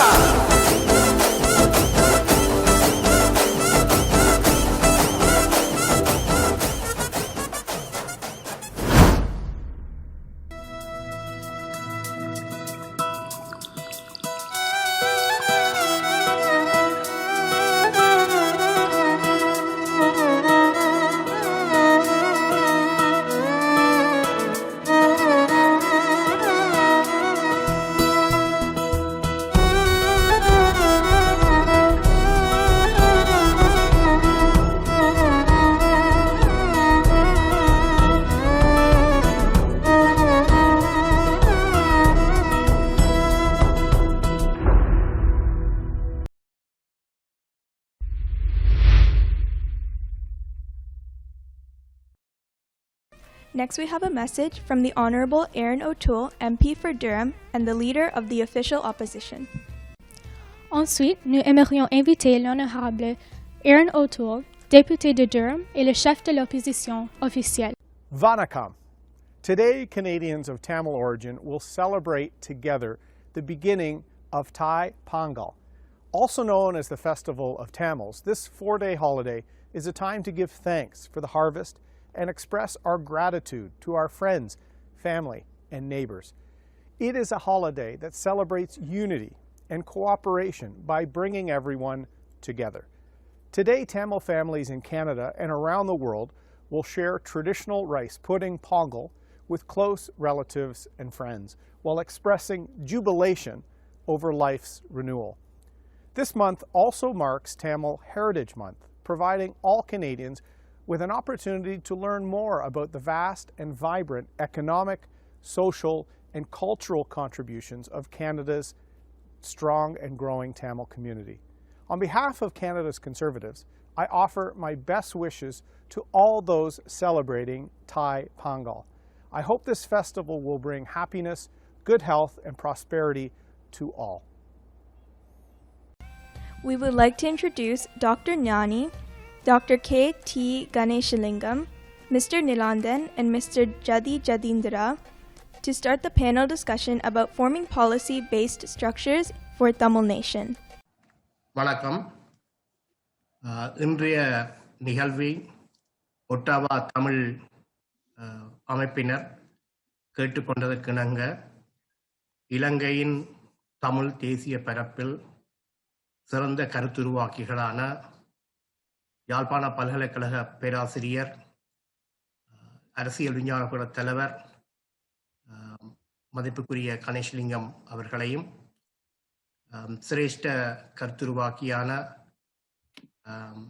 நிலாந்தன் அவர்களையும் மற்றும் சிரேஷ்ட கருத்துருவாக்கியான ஜதீந்திரா அவர்களையும் இந்த நிகழ்ச்சிக்கு வரவேற்றுக் கொள்கின்றேன். எனது பெயர் ஞானேஷன். இந்த நிகழ்ச்சியின் மூலம் தமிழ் பேசும் தரப்பில் இன்றுள்ள கொள்கை வெற்றிடங்களை பற்றி கலந்துரையாடுவதற்காக முயற்சிக்கின்றோம். என்னுடைய நிகழ்ச்சியினுடைய தலைப்பானது ஆங்கிலத்தில் forming policy based structures for Tamil nation, Tamil தேசியத்திற்கான கட்டமைப்பு சார்ந்த அமைப்புகளை, முக்கியமாக வெளிவிவகார கொள்கை சார்ந்த அமைப்புகளை எப்படி உருவாக்குதல் என்பதே தலைப்பாக உள்ளது. ஆரம்பத்தில் எனது சிறு விளக்கத்துடன் நிகழ்ச்சிக்குள் உருவாக்கப்பட்ட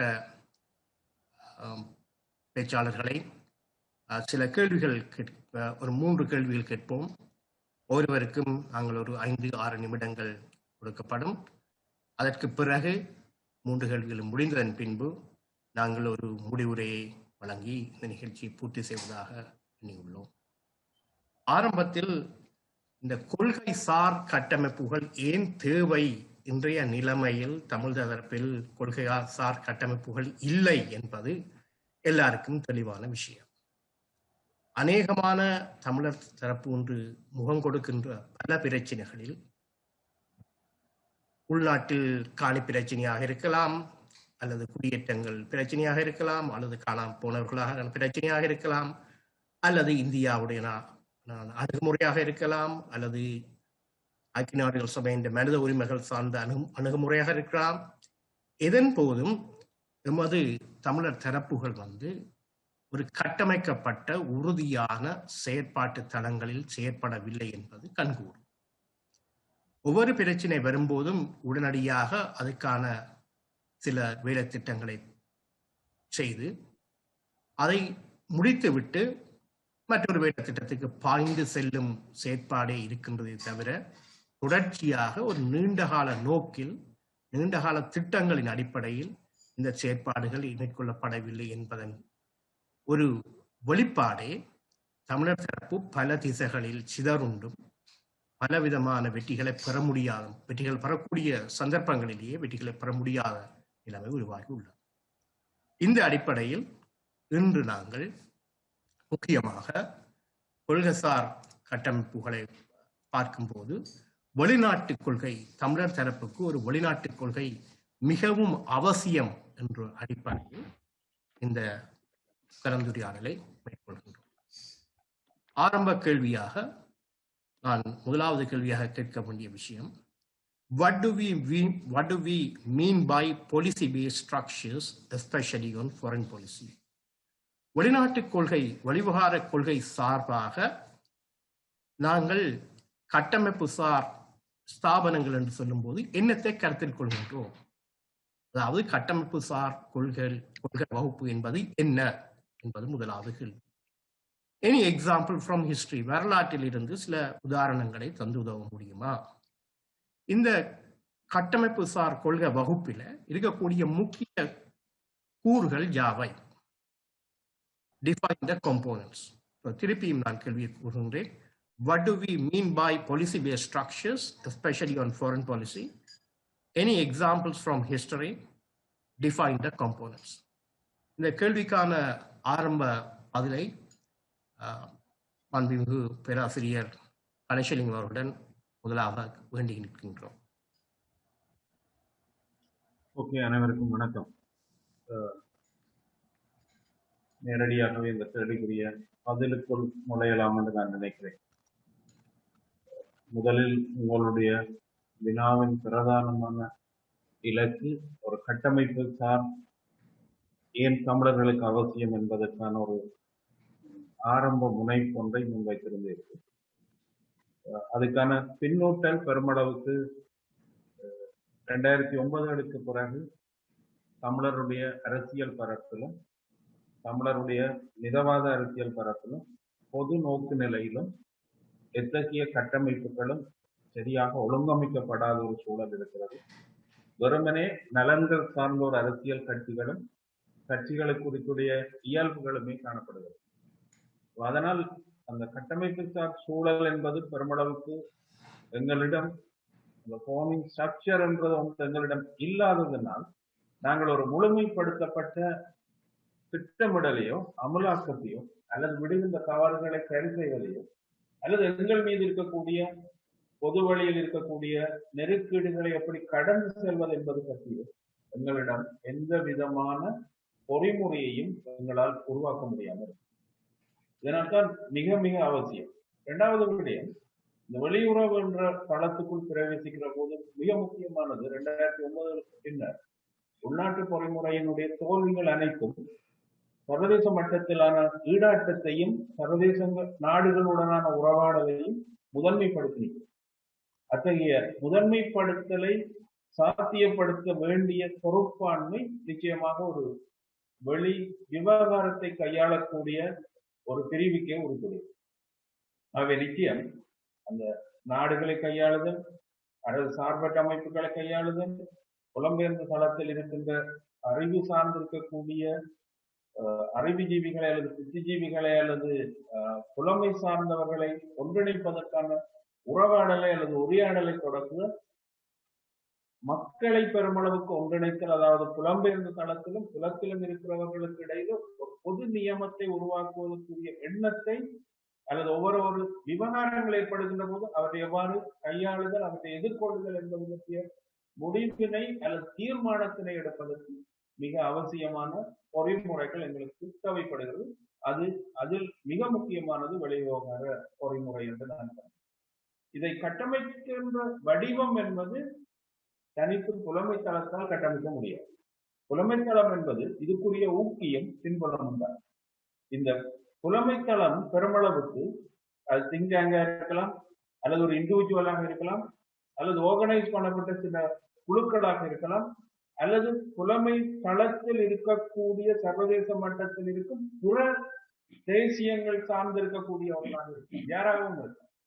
அவர்கள் சார்ந்து, அவர்களுடைய அறிவு சார்ந்து, அவர்களுடைய தளத்தில் இருந்து பெறக்கூடிய இன்றைக்கு உலக பரப்பில் இருக்கக்கூடிய மாறுதல்களையும் அவர்களுடைய ஸ்ட்ராட்டஜிஸ் உத்திகளையும் பெருமளவுக்கு நாங்கள் கையாளுவதற்கு குறித்துடைய பொறிமுறை வரக்கூடிய இந்த உலகத்தில் இருக்கிற எல்லா அறிவு சார்ந்த களத்திலிருந்தும் பெறப்பட வேண்டியதும்.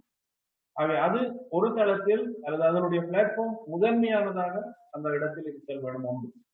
இரண்டாவது மிக முக்கியமாக இதை தாங்கிச் செல்லக்கூடிய அல்லது இதை கொண்டு இயக்கக்கூடிய அல்லது இதனுடைய எண்ணங்களை சமூகத்துக்கும் நாட்டுக்கு மக்களுக்கு தேசங்களுக்கு தேசியங்களுக்கு உலகத்தில் இருக்கிற வல்லரசுகளை கொண்டு செல்லக்கூடிய ஆளுமையும் திறனும் உள்ள அரசியல் தலைமையும் இந்த இடத்தில் மிக முக்கியமானது. நினைக்கிறேன் நீங்கள் கேட்ட இரண்டாவது மிக முக்கியமான விஷயம் அது. இந்த ரெண்டையும் சுற்றி அல்லது இந்த ரெண்டினுடைய தளத்திலும் இருக்கக்கூடிய புறவயமான காரணிகள் அனைத்தும் அது சில வேளைகளில் அறிவை கடந்து இருக்கக்கூடிய செயல்பாட்டு தளத்தில் இருக்கக்கூடிய ஒரு தூதுவர் ஆலயங்களை மையப்படுத்தி தூதுவர் நிலையங்களை மையப்படுத்தி அவற்றின் மீதான செல்வாக்கை ஏற்படுத்தக்கூடிய விதத்திலான பிரிவுகளை ஒரு மூன்றாவது களத்தில் உள்ளடக்குதல் என்பது இந்த கட்டமைப்பு சார் பொறிமுறையில் மிக பிரதானமான அம்சம். இன்னொரு விடயத்தை இதில் குறிப்பிட்டு செல்கிறேன். எப்போதும் வெளிவாரம் என்பது தனித்து ஒரு ஒரு கொள்கை சார்ந்திருப்பதில்லை. அது முழுக்க முழுக்க ஒரு ராஜதந்திரம் சார்ந்து ஒரு டிப்ளோமசி சார்ந்து. இந்த டிப்ளோமேட்டிக் மூவ்மெண்ட் தான் இதிலே மிக பிரதானமான வெற்றிக்கான பின்புலம். வெளிவாரம் ராஜதந்திரமற்ற எந்த பொறிமுறையையும் உலகத்தில் வெற்றி பெற செய்து விடாது. அவை நிச்சயம் அது குறித்துடைய பிரிவினராகத்தான் நான் அதீதமாக இந்த அரசியல் தலைமைகளை கருதுகிறேன். அது தனிய அரசியல் தலைமைகளால் மட்டும்தான் முடியும் என்று நான் குறிப்பிடவில்லை. அரசியல் தலைமைகளோடு சேர்ந்து இயங்கக்கூடிய புலம்பெயர்ந்த தளத்தில் பயணிக்கின்ற புலம்பெயர்ந்த தளத்தில் இருக்கக்கூடிய அரசியல் ஈடுபாடு கொண்ட முன்னோடிகளை இதுக்குள் முதன்மைப்படுத்தி கொண்டு ஒரு ராஜதந்திர உரையாடலையும் ஒரு வெளிவிவகாரத்தினுடைய மிக முக்கியமான கட்டமைப்பு. சில வேளையில் இப்படி ஒரு கேள்வி உங்களிடம் அழகும், ஒரு அரசற்ற தளத்தில் எப்படி ஒரு வெளிவிவகாரத்தை உலகத்தில் உருவாக்கலாம் என்று நினைக்கிற யூதர்கள் ஒரு காலத்தில் உருவாக்கி இருக்கிறார்கள். பலஸ்தீனர்கள் எப்போதும் பிரயோகப்படுத்துகிறார்கள். இந்திய முஸ்லிம்கள் அண்மை காலகட்டத்திலும் பிரயோகப்படுத்தி இருக்கிறார்கள். திபெத்தியர்கள் மிக நீண்ட காலமாக அத்தகைய பொறிமுறைகளை உலகம் தழுவிய விதத்தில் பிரயோகப்படுத்துகிறார்கள். அவை அந்த வகையான எண்ணங்களோடு அந்த உதாரணங்களோடு அந்த நாடுகள் பின்பற்றுகின்ற அல்லது தேசியங்கள் பின்பற்றுகின்ற புத்திகளோடு செயல்பட வேண்டிய பொறுப்பாண்மை இந்த கட்டமைப்புக்கு குறித்துடையது என்று கூறி மீளவும் உங்களை சந்திக்கிறேன். நன்றி. நன்றி பேராசிரியர் அவர்களே. அடுத்ததாக இந்த கேள்வியை நிலாந்தன் அவர்களுடன் கேட்க விரும்புகின்றோம். மீண்டும் கேள்வியை கூறுகின்றேன். What do we mean by policy-based structures, especially on foreign policy? Any examples from history? Define the components. வணக்கம், பொங்கல் வாழ்த்துக்கள். தமிழ் மக்களை பொறுத்தவரையிலும் கொள்கை, அதாவது வெளிவிவகார கொள்கை என்பது நேஷன் பில்டிங் தான். தேச நிர்மாணம் என்பதன் அடிப்படையில் தான் தமிழ் மக்கள் ஒரு வெளிவிவகார கொள்கையை கட்டியெழுப்பலாம். கடந்த 10 ஆண்டுகளாக நாங்கள் நேஷன் பில்டிங்கில் குறிப்பிடத்தக்க அளவுக்கு முன்னேற தவறி இருக்கிறோம். இந்த அடிப்படையில் எங்களுக்கு இப்பொழுது அவசியமாக தேவைப்படுவது நேஷன் பில்டிங்குக்கான ஒரு ஃபாரின் பாலிசி. நாங்கள் ஒரு தேசம் என்று கூறுகிறோம், ஆனால் அது ஒரு அருவமான பதமாக மாறி வருகிறது, அப்டிராக்டாக மாறி வருகிறது. அது ஒரு தூலமான பதமாக எங்கள் மத்தியில் இல்லை. நாங்கள் சிதறடிக்கப்பட்டிருக்கும் ஒரு மக்கள். எமது சனத்தொகையில் கிட்டத்தட்ட 1/3 பகுதி புலம்பெயர்ந்து விட்டது. உள்நாட்டிலும் கடந்த 10 ஆண்டுகளாக அரசியல் நீக்கம் செய்யப்படுகிறது. இவ்வாறானதொரு பின்னணிக்குள் நாங்கள் நேஷன் பில்டிங், அதாவது தேச நிர்மாணம் என்பதன் அடிப்படையில் தான் ஒரு ஃபாரின் பாலிசியை உருவாக்க வேண்டும். எமக்கு ஃபாரின் பாலிசிக்கான கொள்கை என்பது இப்பொழுது நேஷன் பில்டிங் தான். ஒரு அரசற்ற தரப்பாகிய நாங்கள் நேஷன் பில்டிங் என்பதன் அடிப்படையில் சிந்திக்க வேண்டும். நேஷன் பில்டிங் என்பது பில்டிங் என்று பார்த்தால் கட்டுமான துறையைச் சேர்ந்தவர்கள் சொல்வார்கள், முதல் ஸ்ட்ரக்சர் இருக்கும், ஒரு ஸ்ட்ரக்சரல் வரைவு இருக்கும். ஆம், எல்லாத்துக்கும் ஒரு ஸ்ட்ரக்சர் வேணும். நாங்கள் தேசமாக வாழ்கிறோம் என்று சொல்கிறோம், அது அதிகம் சப்ஜெக்டிவாக இருக்கிறது. அது ஒரு மானசீகமான கருத்தாக இருக்கிறது. அது ஒரு கூட்டு உளவியலாக இருக்கிறதே தவிர அது ஒரு தூலமான பொருளாக இருக்கிறதா என்று பார்த்தால் இன்றைக்கு வடக்கு கிழக்கு இணைப்பு என்பதே அதிகம் சோதனைக்குள்ளாகும் ஒரு காலம். எப்படி பார்த்தால் நாங்கள் ஸ்ட்ரக்சருக்களால ஒன்றையும் சிந்திக்கிறோம் இல்லை. உண்மையில நிர்மாணம் என்பது ஸ்ட்ரக்சரோடு தொடர்புடையது. எங்களுக்கு எல்லாத்துக்குமே ஸ்ட்ரக்சர் வேணும். அந்த அடிப்படையில் வெளிவிவகாரத்திற்கும் ஒரு ஸ்ட்ரக்சர் வேணும். ஆனால் எங்கள் கட்சிகளிடமோ அல்லது செயற்பாட்டாளர்களிடமோ அப்படிப்பட்ட ஸ்ட்ரக்சர்ஸ் இருக்கிறதாக தெரியவில்லை. அவ்வப்போது தேவைகளுக்கு ஏற்ப நாங்கள் சில குழுக்களை உருவாக்கி இருந்தாலும் கூட அதுக்குரிய நிபுணத்துவ அறிவுடைய ஸ்ட்ரக்சர் எங்களிடம் கிடையாது. இந்த அடிப்படையில் ஒரு தேச நிர்மாணம் என்பதன் அடிப்படையில் தான் தமிழ் மக்கள் ஒரு வெளிவிவகார கொள்கை குழுவை உருவாக்க வேண்டும். இதுல இன்றைக்கு நாங்கள் தேசம் என்று பார்க்க தாயகத்தில் ஒரு தொகுதி இருக்கிறோம், புலம்பெயர்ந்து ஒரு தொகுதி இருக்கிறோம். அதாவது தாய் நிலத்துக்கு வெளியிலும் சிதறடிக்கப்பட்டிருக்கும் தேசம் நாங்கள். இந்த அடிப்படையில் நாங்கள் தாயகத்தையும் புலம்பெயர்ந்த தமிழ் மக்களையும் இணைத்துத்தான் ஒரு தேச நிர்மாணத்துக்கான foreign policy-யை உருவாக்க வேண்டும். அப்படி ஒரு வெளிவிவகார கொள்கையை உருவாக்கும் பொழுது அந்த ஸ்ட்ரக்சர் எப்படி இருக்கணும் என்று சொன்னால், தாயகம், புலம்பெயர்ந்த தமிழ் தரப்பு டயாஸ்பரா, அதோட தமிழகத்தையும் இணைத்துக் கொண்டுதான் தமிழ் மக்கள் போகலாம். ஏனென்று சொன்னால் அதை நாங்கள் ஆறுதலா பார்க்கலாம். எந்த அடிப்படையில் என்று சொன்னால், இன்றைக்கு நாங்கள் ஒரு ஸ்ட்ரக்சராக யோசிப்பது என்பது நாங்கள் கடந்த 10 ஆண்டுகளாக அறிவோமாக சிந்திக்கிறோம் என்ற அடிப்படையில் தான் எல்லாத்தையும் நாங்கள் ஒரு கொள்கையாக ஒரு கனவாக வச்சிருக்கிறோம். ஆனால் எங்களுக்கு அதுக்குரிய கட்டுமானங்கள் கிடையாது. இதில் யூதர்கள் ஒரு உதாரணம். ஆனால் யூதர்களின் உதாரணம் கிட்டத்தட்ட 80 ஆண்டுகளுக்கு முந்தையது. அதை கடந்து புதிய உதாரணங்கள் வந்திருக்கு. பலஸ்தீனர்கள் ஒரு வெற்றி பெற்ற உதாரணம் என்று சொல்ல முடியாவிட்டாலும் கூட அது ஒரு உதாரணம். அதே போல ஆகப்பிந்திய உதாரணமாக குர்டிஷ்களை சொல்வார்கள். கடந்த 10 ஆண்டுகளில் மேற்காசியாவில் ஏற்பட்டிருக்கும் பதட்டத்தை குர்டிஷ்கள் எப்படி கையாளுகிறார்கள் என்பது. ஆனால் அதில் அவர்கள் பூரண வெற்றி பெற்றிருக்கிறார்கள் என்று சொல்ல முடியாது. அதே சமயம் 1990க்கு பின்பகுதிகளில் நேட்டோ விரிவாக்கத்தின் பிரகாரம் கிழக்கு ஐரோப்பாவில் யுகோஸ்லாவியா உடைக்கப்பட்ட போது உருவாகிய நாடுகள் மொண்டினீக்ரோ, கொசோவா போன்ற நாடுகள் பொறுத்து அங்கேயும் ஒரு வெளிவிவகார கொள்கை ஒன்று இருந்திருக்கிறது. அது கட்டமைப்பாக இருந்ததோ இல்லையோ, அந்த வெளிவிவகார கொள்கை எந்த அடிப்படையில் தீர்மானிக்கப்படுகிறது என்று சொன்னால் அந்த பிராந்திய யதார்த்தத்தின் அடிப்படையில் தான் தீர்மானிக்கப்படுகிறது. அதாவது கொசோவாவின் விடுதலை, மொண்டினீக்ரோவின் விடுதலை என்பதெல்லாம் நேட்டோ விரிவாக்கத்தின் ஒரு பகுதி, அல்லது ஐரோப்பிய யூனியனின் பொருளாதார வலயத்தின் விஸ்தரிப்பின் ஒரு பகுதி. கிழக்கு தீமூரிய விடுதலை என்பது கூட இஸ்லாமிய தீவிரவாதத்துக்கு எதிரான மேற்கின் மோதலின் ஒரு பகுதி. தென் சூடான் விடுதலை கூட அதேதான், இஸ்லாமிய தீவிரவாதத்துக்கு எதிரான மேற்குலக அணுகுமுறைகளின் ஒரு பகுதி. இந்த அடிப்படையில் சிந்தித்தால் அந்த பிராந்திய யதார்த்தத்தின் அடிப்படையில் தான் நேஷன் பில்டிங் ப்ரோசஸுக்குள் வரக்கூடிய தரப்புகள் தங்களுடைய ஃபாரின் பாலிசியை வடிவமைத்திருக்கிறார்கள். இலங்கை தமிழர்கள் பொறுத்து திருநாவுக்கரசுவின் வார்த்தைகளில் சொன்னால், ஜியோகிராபிக்கல் ப்ராக்சிமிட்டி, அதாவது எங்களுடைய புவிசார் அமைவிடம் தான் எங்களுடைய அடிப்படை பலமும் எங்களுக்கு அடிப்படையில் துயரமும். இந்த புவிசார் யதார்த்தத்தின் அடிப்படையில் தான் எங்களுக்கு குளோபல் பாலிசி என்பதை வர முடியும். எப்படி என்று சொன்னால், எங்களுடைய புவிசார் அணுகுமுறைகள் தான், அதாவது ஈழத்தமிழர்களை பொறுத்தவரையிலும் புவிசார் அரசியல் தான் பூகோள அரசியல். புவிசார் அரசியலின் விளைவுகள் தான் பூகோள அரசியலில் பெருமளவுக்கு பிரதிபலிக்கின்றன. எங்களுக்கு தனியாக ஒரு பூகோள அரசியல் கிடையாது. எனவே ஒரு நேஷன் பில்டிங் ப்ரோசஸுகளால் யோசிக்கும் ஒரு ஃபாரின் பாலிசி என்று வரையறுக்க முதலாவதாக நாங்கள் புவிசார் அரசியலை கையாள்வதற்கான ஒரு பொருத்தமான கட்டமைப்பை உருவாக்கப்பட்டது.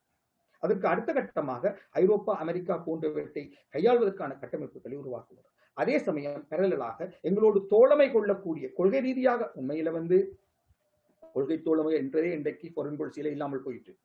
உதாரணமாக கியூபா ஒடுக்கப்பட்ட மக்களோடு இல்லை. கியூபா இன்றைக்கு அரசாங்கத்தோடு நிற்குது. 80களில் தமிழ் மக்களின் இயக்கங்களுக்கு பயிற்சி கொடுத்த பலஸ்தீனம் இன்றைக்கு மஹிந்தவின் நண்பன். இப்படி பார்த்தால் இங்கே கொள்கை புனிதம் எல்லாம் கிடையாது. அரசுக்கும் இடையிலான கட்டமைப்பு சார் உறவு. எனவே ஈழத்தமிழர்கள் ஒன்றில் திட்டவட்டமாக இருக்க வேண்டும். எங்களுக்கு எதிரில் இருப்பது ஒரு அரசு. அதிடம் எல்லாத்திலையுமே ஒரு கட்டமைப்பு இருக்கு, ஸ்ட்ரக்சர் இருக்கு. அது முழு வளங்களையும் கொண்ட ஒரு ஸ்ட்ரக்சர். அது உலகத்தின் அனுபவங்களை திரட்டி உருவாக்கப்பட்ட ஒரு பாரம்பரியத்தை கொண்ட ஒரு ஸ்ட்ரக்சர். எங்களிடம் அப்படிப்பட்ட ஸ்ட்ரக்சர்ஸ் ஓரளவுக்கு 2009 வரையிலும் இருந்தன. அவை பலவீனமானவை என்ற பொழுதும் இருந்தன. ஆனால் இப்பொழுது அதுவும் கிடையாது. எங்களிடம் இப்பொழுது அப்படிப்பட்ட ஸ்ட்ரக்சர் எதுவும் கிடையாது. அந்த ஸ்ட்ரக்சர் இல்லாத வெற்றிடத்தில் நாங்கள் அறிவுமாக கதைக்கிறோம். எனவே உடனடியாக நாங்கள் ஒரு ஸ்ட்ரக்சரை உருவாக்க வேண்டும். இது விடயத்தில் யூத அனுபவம் 80 ஆண்டுகளுக்கு முந்தையது என்றால் நாங்கள் புத்திஸ்ட்களின் அனுபவங்களை கற்றுக்கொள்ளலாம், பலஸ்தீனர்களின் அனுபவங்களை கற்றுக்கொள்ளலாம், குறிப்பாக கிழக்கு ஐரோப்பிய அனுபவங்களை கற்றுக்கொள்ளலாம். இதை தவிர ஈழத்தமிழர்கள் தங்களுக்கே உரிய கிரியேட்டிவான ஒரு தங்களுக்கே உரிய முழுக்க படைப்புத்திறன் மிக்க ஒரு ஃபாரின் பாலிசியை பற்றி யோசிக்கலாம். அதில் நிச்சயமாக எங்களுடைய புவிசார் அரசியல் தான் எங்களுடைய பூகோள அரசியலை பெருமளவு தீர்மானிக்கிறது என்பதன் அடிப்படையில், அந்த அடிப்படையில் தான் நான் முன்னம் சொன்னேன், தமிழகத்தையும் இணைத்துக் கொண்ட ஒரு ஒட்டுமொத்த பரப்பாக தாயகம், தமிழகம், டயஸ்போரா ஆகிய 3 பரப்புகளையும் இணைத்த ஒரு ஃபாரின் பாலிசி டிசைன் பண்ணப்பட வேண்டும். அந்த ஃபாரின் பாலிசிக்குள் இந்த 3 தரப்புகளிலும் இருக்கக்கூடிய உடைமைசார் மற்றும் நலன்சார் மற்றும் இனம் சார்ந்து சிந்திக்கின்ற எல்லாரையும் இணைக்க வேண்டும். இந்த 3 கட்டமைப்புகளும் தங்களுக்குள் வெவ்வேறு அதற்காக ஒரு பாலிசி உருவாக்கப்பட வேண்டும். எல்லாத்துக்கும் முதல் தமிழ் மக்களுக்கு தலைமை தாங்க விரும்புகிற தங்களை ஒரு தேசமாக சிந்திக்க வேண்டும்.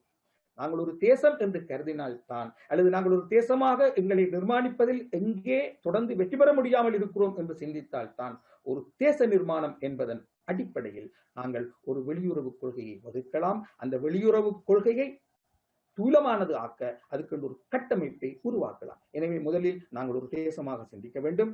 தேச நிர்மாணத்துக்கு என்னென்ன அவசியம் என்று பார்க்க வேண்டும். தேச நிர்மாணத்துக்குரிய கட்டமைப்புகளில் முக்கியமானது வெளியுறவு. ஏனைய தேசங்களோடும் ஏனைய நாடுகளோடும் உறவாடுவதற்கு வேண்டிய கட்டமைப்பு என்ற அடிப்படையில் நாங்கள் அதை உருவாக்க வேண்டும். தவிர எல்லாவற்றையும் விட முக்கியமாக எங்களுடைய சனத்தொகையில் 1/3 பகுதி அங்கால நிற்கிறது. தவிர எங்களுடைய புவிசார் அரசியலை கையாள்வதற்கு தமிழகம் ஒரு கருவி என்ற அடிப்படையில் பார்த்தால் இவை எல்லாவற்றையும் உள்ளடக்கிய ஒரு கட்டமைப்பை நாங்கள் உருவாக்குவதன் மூலம் தான், அந்த கட்டமைப்பு கூடாகத்தான் தேச நிர்மாணத்தில் நாங்கள் அடுத்தடுத்த கட்டங்களை வெற்றிகரமாக அடைய முடியும். நன்றி லாந்தன், மிக அனைத்தரமான கருத்துகள். தமிழகம், தாயகம், புலம்பெயர்ந்தோர் இணைந்து செயற்படுவதன் மூலம்தான் ஒரு கட்டமைப்பை உருவாக்க முடியும். இந்த கட்டமைப்புகளின் கூறாக, வெளிவார கொள்கை கட்டமைப்பின் கூறாக இந்த 3 சக்திகளும் இருக்க வேண்டும் என்பதை தெளிவாக கூறுகின்றீர்கள். கணேசலிங்கம் அவர்கள் ஒரு முக்கிய கருத்தை கூறியிருக்கின்றார். நான் முதலில் கூற தவறிவிட்டேன். அதாவது ஹென்றி கிசிங்கர் கூறியது போல, எங்களுக்கு நலன்கள் தான் முக்கியமே தவிர நண்பர்களும் எதிரிகளும் மாறிக்கொண்டே போவார்கள். அதாவது நிரந்தர நண்பர்களும் இல்லை, நிரந்தர எதிரிகளும் இல்லை, நிரந்தர நலன்கள் மாத்திரமே எந்த ஒரு நாட்டுக்கும் அமைவாக இருக்கும். ஒரு நாடு இல்லாத நேரத்திலும் ஒரு இனமாக, நாங்கள் நாடற்ற இனமாக சிந்திக்கும் போதும் எங்களுடைய நலன்களே எங்களுக்கு பிரதானமாக இருக்க வேண்டும் என்பது கண்கூர். அது அடுத்ததாக இந்த கேள்வியை ஜதீந்திரா அவர்களிடம் விடுகின்றேன். அதாவது கேள்வியை மீண்டும் கூறுகின்றேன். What do we mean by policy-based structures, especially on foreign policy? வெளிவகார கொள்கை சம்பந்தமான இந்த கட்டமைப்பு என்னத்தை கூற விளைகின்றோம்? இதற்கான உதாரணங்கள் வரலாற்றில் இருந்து கூற முடியுமா? இவருடைய காம்போனன்ட்ஸ், இவருடைய ஆள்கூறுகள் அல்லது இருக்கக்கூடிய கூறுகள் என்ன என்பதை கேட்டு.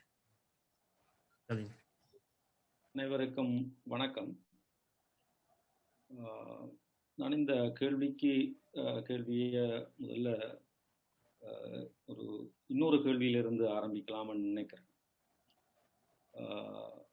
என்னென்னு சொன்னால், இந்த உண்மையில அந்த ஃபாரின் பாலிசி, ஒரு ஸ்ட்ரக்சர் பேஸ்ட் ஃபாரின் பாலிசி என்பது ஒரு ஸ்டேட் அரசுகளுக்குரியது. ஆகவே அரசு அல்லாத ஒரு சமூகம் அல்லது தேசமாக இருக்கிற தமிழர்கள் எப்படி ஒரு வெளிவிவகார கொள்கையை கட்டமைக்கலாம்? ஏனென்றால் ஸ்டேட்டினுடைய ஃபார்முலாஸ்களை நாங்கள் அப்ளை பண்ண முடியாது. அவை எங்களுக்கு ஆல்டர்னேட்டிவ் ஒரு மாற்று அணுகுமுறை, அதாவது நான் ஸ்டேட் ஆக்டர் என்ற அடிப்படையில் எங்களுக்கு ஒரு மாற்று அணுகுமுறை தேவை. என்றால் இந்த ஸ்ட்ரக்சர் பேஸ்ட் ஃபாரின் பாலிசி என்பது ஸ்டேட்டுக்குரியது, அரசுக்குரியது. அரசு அதுக்கான கட்டமைப்புகளை கொண்டிருக்கு. அந்த மாதிரியான கட்டமைப்புகளை நாங்கள் உருவாக்க முடியாது. ஏனென்றால் நாங்கள் ஒரு மிக பலவீனமான நிலையில், மிகவும் சர்வதேச சமூகத்தினுடைய ஒரு ஆதரவை எதிர்பார்த்து அதை தவிர வேறு எதுவுமே இல்லாத ஒரு சமூகமாகவும் நாங்கள் இருக்கிறோம். அதை எதிர்பார்ப்பதை தவிர வேறு எங்களிடம் எதுவும் இப்பொழுது இல்லை. அவ்வாறான ஒரு நிலையில் இருக்கிற நாங்கள் எவ்வாறு இந்த வெளிவிவகார அணுகுமுறைகளை கையாள்வதற்கான கட்டமைப்புகளை உருவாக்கி கொள்ள முடியும்? அந்த அடிப்படையில் பார்த்தால், முதலாவது எங்களுக்கு ஏன் ஒரு வெளிவிவகார அணுகுமுறை அல்லது கொள்கை தேவை என்று நாங்கள் கருதுகிறோம். என்னத்துக்கு எங்களுக்கு தேவை? அவை எங்களுக்கு மிக தெளிவாக ஒரு விஷயம் தெரியுது. நாங்கள் ஸ்ரீலங்கா அரசாங்கத்தை எதிர்கொள்வதில் கடந்த 70 வருட காலமாக ராஜதந்திர ரீதியாக படு மோசமான தோல்விகளை சந்தித்து வருகிற ஒரு இனம். ஆகவே அதை வெற்றி கொள்வதற்குத்தான் எங்களுக்கு ஒரு வெளிவிவகார அணுகுமுறை தேவை. இல்லை என்றால் எங்களுக்கு வெளிவிவகார அணுகுமுறை தேவையில்லை. நாங்கள் வெற்றி பெறுபவர்களாக இருந்தால் அல்லது வெற்றியை நோக்கி பயணிப்பவர்களாக இருந்தால் எங்களுக்கு வெளிவிவகார அணுகுமுறை தேவைப்படாது.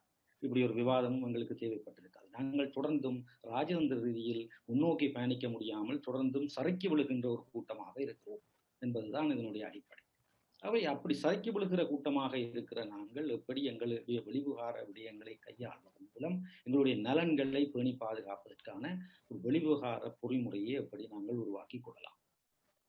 அந்த அடிப்படையில் பார்த்தால் எங்கள்கிட்ட இருக்கின்ற வாய்ப்புகளை பயன்படுத்தி தான் இந்த விடயங்களை நாங்கள் உருவாக்கி கொள்ள முடியும்.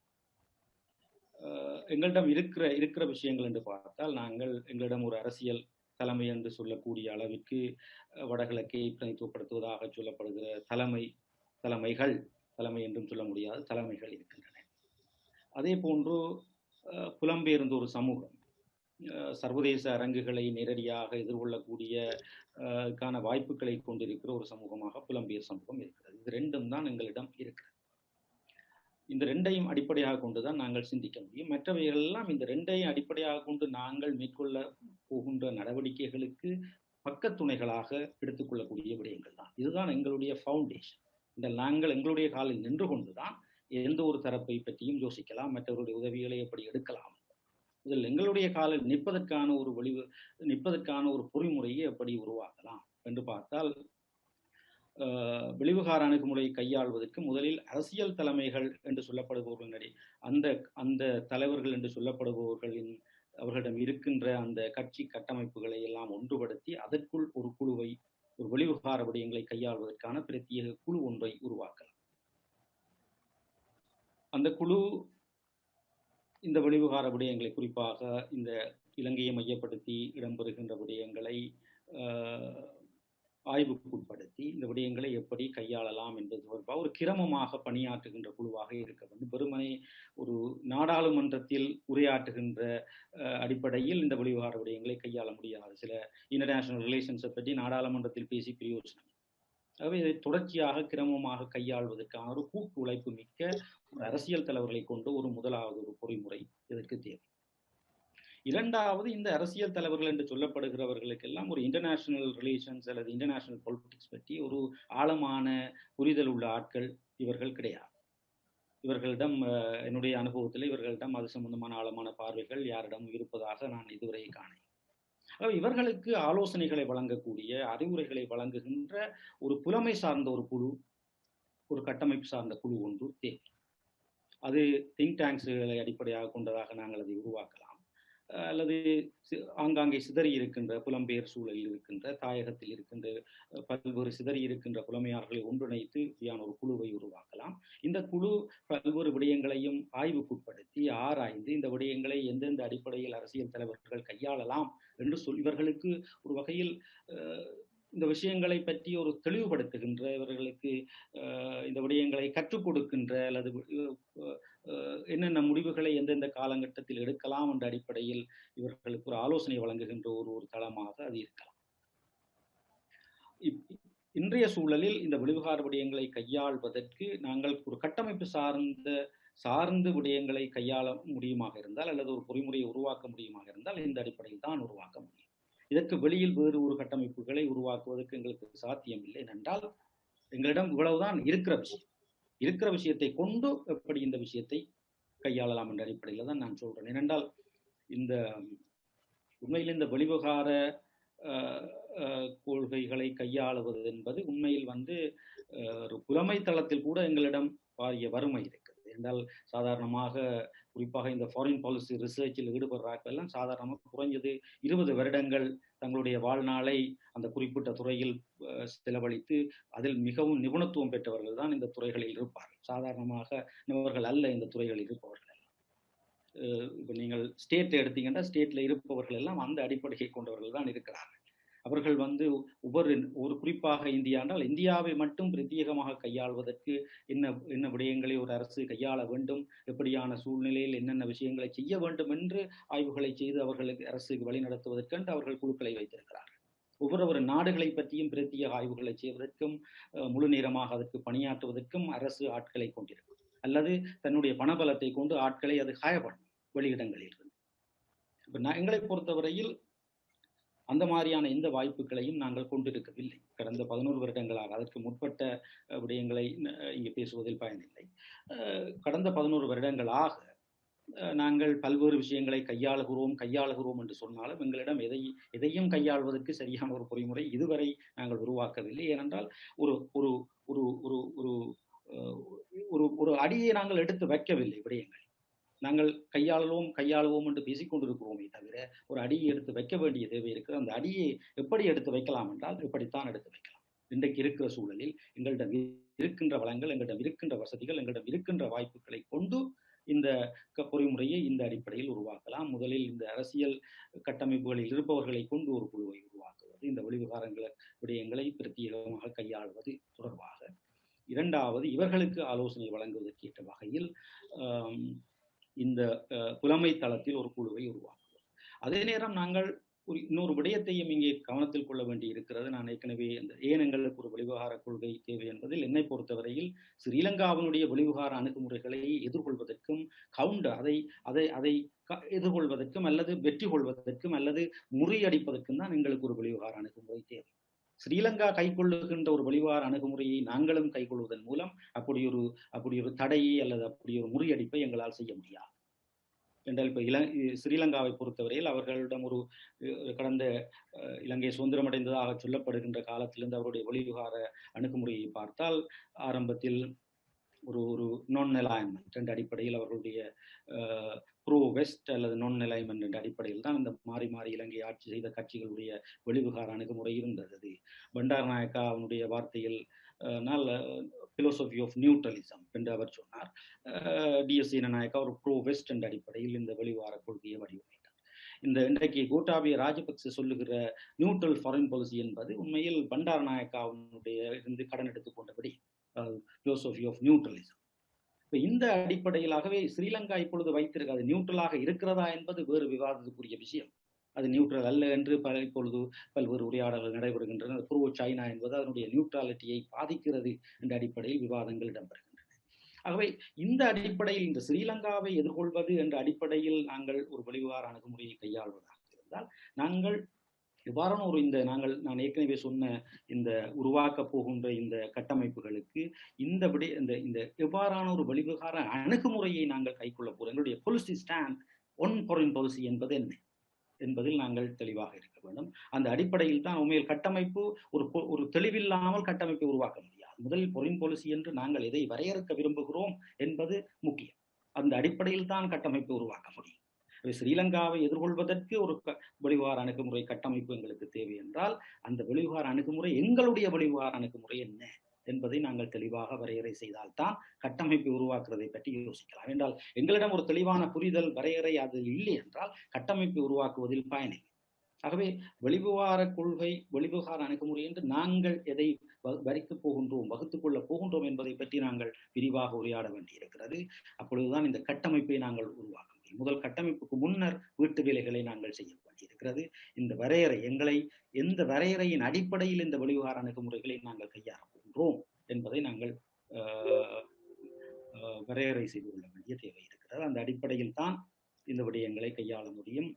உண்மையில் இன்னொரு வகையில் சொல்ல போனால் உண்மையில் இந்த வெளிவிவகார விடயம் ஒரு பேலன்ஸ் ஆஃப் டுமாரோ என்பதுதான் என்னுடைய அடிப்படை.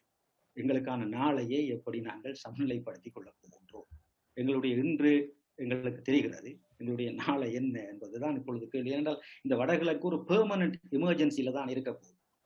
அதை நாங்கள் தெளிவாக குறித்துக் கொள்ள வேண்டும். அப்படி ஒரு சூழலில் நாங்கள் ஒரு வெளிவிவகார கொள்கையை கையாளுவதாயின் எப்படியான அணுகுமுறைகள், இது ஒரு பெர்மனன்ட் எமர்ஜென்சி சிச்சுவேஷன்ல தான் இப்ப இருக்குது. இனியும் அப்படித்தான் இருக்க போது, நேற்றும் அப்படித்தான் இருந்தது. இது ஒரு வகையான நெருக்கடிக்குள் வைத்துக்கொண்டு இந்த தேச கான்செப்டையே நிரந்தரமாக இல்லாமலாக்குவதுதான் ஸ்ரீலங்காவினுடைய நிகழ்ச்சி. மிக தெளிவாக அது ஒரு லாங் டேர்ம் பிளானாக அவரிடம் இருக்கிறது. இதை பெர்மனன்ட் எமர்ஜென்சிக்குள் வைத்திருந்தால்தான் அதை வெற்றிகரமாக இன்னொரு 20 வருஷத்தில் செய்து முடிக்கலாம், செய்து முடிப்பார்கள். அவர்கள் இப்பொழுது நகருகின்ற அடிப்படையில் நகர்ந்து கொண்டிருக்கிறார். ஆகவே இவற்றை கருத்தில் கொண்டு ஒரு வெளிவிவகார அணுகுமுறை எங்களுக்கு தேவை. முதலில் எங்களை தற்பாதுகாப்பதற்கு அந்த வெளிவிவகார அணுகுமுறை எங்களுக்கு பயன்பட வேண்டும். எங்களை இருக்கின்றதை பாதுகாப்பதற்கு அந்த வெளிவிவகார அணுகுமுறை பயன்படுத்துவோம். இருப்பதையும் கொடுத்துவிட்டு ஒரு ஐடியாலஜி பேஸில் தத்துவங்கள் பேசுவதற்கு எங்களுக்கு வெளிவிவகார அணுகுமுறை தேவையில்லை. பிராக்டிக்கலாக இந்த விடயங்களை கையாள்வதற்கு தேவைப்பட்டால் பிசாசுகளுடனும் பணியாற்றுவதற்கு எங்களுக்கு ஒரு வெளிவிவகார அணுகுமுறை தேவை என்பதுதான் என்னுடைய கருத்து. அந்த அடிப்படையில் இந்த பொறிமுறைகளை உருவாக்குவது தொடர்பில் நாங்கள் விரிவாக உரையாட வேண்டும். நன்றி. நன்றி அதி. மிக ஆணித்தரமாக உங்களுடைய தற்கால நிலைமையை, அதனுடைய தேவையான, அதிலிருந்து பெறப்படக்கூடிய கூறுகளிலிருந்து உருவாக்கப்படக்கூடிய கொள்கை சார்ந்து கூறியுள்ளீர்கள். தமிழர் தரப்பு இப்போது எக்ஸிஸ்டென்ஷியல் த்ரெட், அதாவது அதனுடைய இருப்புக்கான போராட்டம், இருப்புக்கான ஒரு அழுத்தத்தில் அல்லது ஒரு மிக மிக ஒரு பயங்கரமான அல்லது ஒரு பள்ளத்தாக்கின் உச்சியில் அடுத்த களத்தில் கீழே விழுந்து பள்ளத்தாக்கில் விழுந்து அழியக்கூடிய ஒரு நிலைமையில் இலங்கை வாழ் தமிழினம், ஈழத்தமிழினம் இப்போது இருக்கின்றது. அதாவது அவர்கள் இந்த நேரத்திலாவது விழித்து கொண்டு தங்களது அரசியல் சார்ந்த, வெளிவிவகாரம் சார்ந்த, தங்களை இருப்பு சார்ந்த முயற்சிகளில் ஈடுபட மறுப்பார்களாக இருப்பின், ஈழத்தமிழினம் இலங்கையில் வாழ்ந்தது என்பது வரலாறாக போகக்கூடிய ஒரு காலகட்டத்தில் நாங்கள் இப்போது இருந்து கொண்டிருக்கிறோம். வரலாற்றிலிருந்து நாங்கள் பாடங்களை கற்றுக்கொள்ளாமல் விட்டால், இலங்கை தீவில் உள்ள கரையோரங்கள் முழுவதும் சிறைந்து வாழ்ந்த ஈழத்தமிழினம், தென்கரையோரங்கள், வடகரையோரங்கள், கிழக்கு கரையோரங்கள் எங்கும் வாழ்ந்த தமிழினம் இன்று குறுக்கப்பட்டு கிழக்கில் உள்ள கிழக்கு கரையோரங்களில் சில பகுதிகளிலும் வடக்கிலும் மாத்திரம் குறுக்கப்பட்டிருக்கின்ற தமிழினம் மிக விரைவிலேயே வடக்கிலும் கிழக்கிலும் தனது பெரும்பான்மை மாகாணங்களான வடக்கு கிழக்கு மாகாணங்களில் தனது இருப்பை இழக்கக்கூடிய வாய்ப்பு, சூழ்நிலை இப்போது உருவாகி உள்ளது. அப்ப இந்த வெற்றி ஸ்ரீலங்கா சிங்கள பௌத்தவாத அரசின் வெற்றியானது எதில் தங்கியிருக்கிறது என்று பார்த்தால், இலங்கையில் தெற்பகுதியில் பலகாலமாக குறுநில மன்னர்களாக அல்லது இலங்கையின் முழுவதையும் ஆட்சி செய்த 1-2 காலங்கள் உள்ள மன்னர்களின் காலங்களிலும் அல்லது பல நேரங்களில் பல பிரதேசங்களில் இலங்கையின் பகுதிகள் ஆட்சி செய்த சிங்கள மன்னர்களினதும் வழித்தோன்றலாக, அதனுடைய சிந்தனை வெளிப்பாடாக பௌத்த மைய பீடங்கள், பௌத்த மத பீடங்கள் இந்த கருத்துக்களை தாங்கி செல்வதன் மூலம் ஒரு ஆர்கனைஸ்டான ஒரு ஸ்ட்ரக்சராக இருப்பதன் மூலம்தான் இந்த கருத்து தொடர்ச்சியாக சந்தையாக கடத்தப்படுகின்றது. அதாவது இலங்கை தீவு சிங்கள பௌத்த மக்களுக்கு பிளஸ் பண்ணப்பட்ட, ஆசீர்வதிக்கப்பட்ட ஒரு தீவு. இதில் சிங்கள பௌத்த மக்கள் மாத்திரமே பிரதான குடிமக்களாக இருக்க வேண்டும். இந்த தீவு சிங்கள பௌத்த மக்களுக்கு மட்டுமே சொந்தம் என்ற கருவூலம் தொடர்ச்சியாக கடத்தப்பட்டு கொண்டதன் மூலமும், இந்தியாவிலிருந்து தொடர்ச்சியாக தென்னிந்தியாவிலிருந்து வந்த படையெடுப்புகளின் எதிர்ப்பதற்கு சிங்கள பௌத்தவாதம் செலவழித்த சக்திகளின் மூலமும், இந்திய எதிர்ப்பு வாதமும் இந்த சிங்கள பௌத்த மையவாதத்தின் முக்கிய கூறாக உள்ளது. அதாவது இலங்கை தீவு தனித்து இருப்பது தன்னுடைய இறைமையை காப்பாற்றுவதற்கு இந்திய எதிர்ப்பு வாதம் முக்கியமானதாக அவருடைய வெளிவிவகார கொள்கையில் தொடர்ச்சியாக உள்ளது. அத்துடன் தென்னிந்தியாவில் இலங்கையினுடைய சிங்கள மன்னர்கள் சில காலங்களில் படையெடுத்து போய் தென்னிந்திய அரசர்களுக்கு உதவி செய்ததாகவும் தங்களது படைகளை வைத்திருந்ததாக கூட வரலாறு கூறுகின்றது.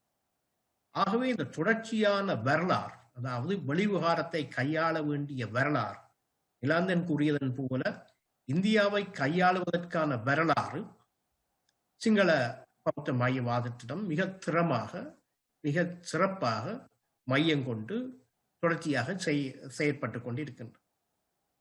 தமிழர் தரப்பு, இன்றைக்கு அரசற்ற தமிழர் தரப்பு எப்படி இதை கையாள போகின்றது என்றதை இந்த 3 பேச்சாளர்களும் தெளிவாக கூறி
இறுதி கேள்விக்கு வருகின்றோம்.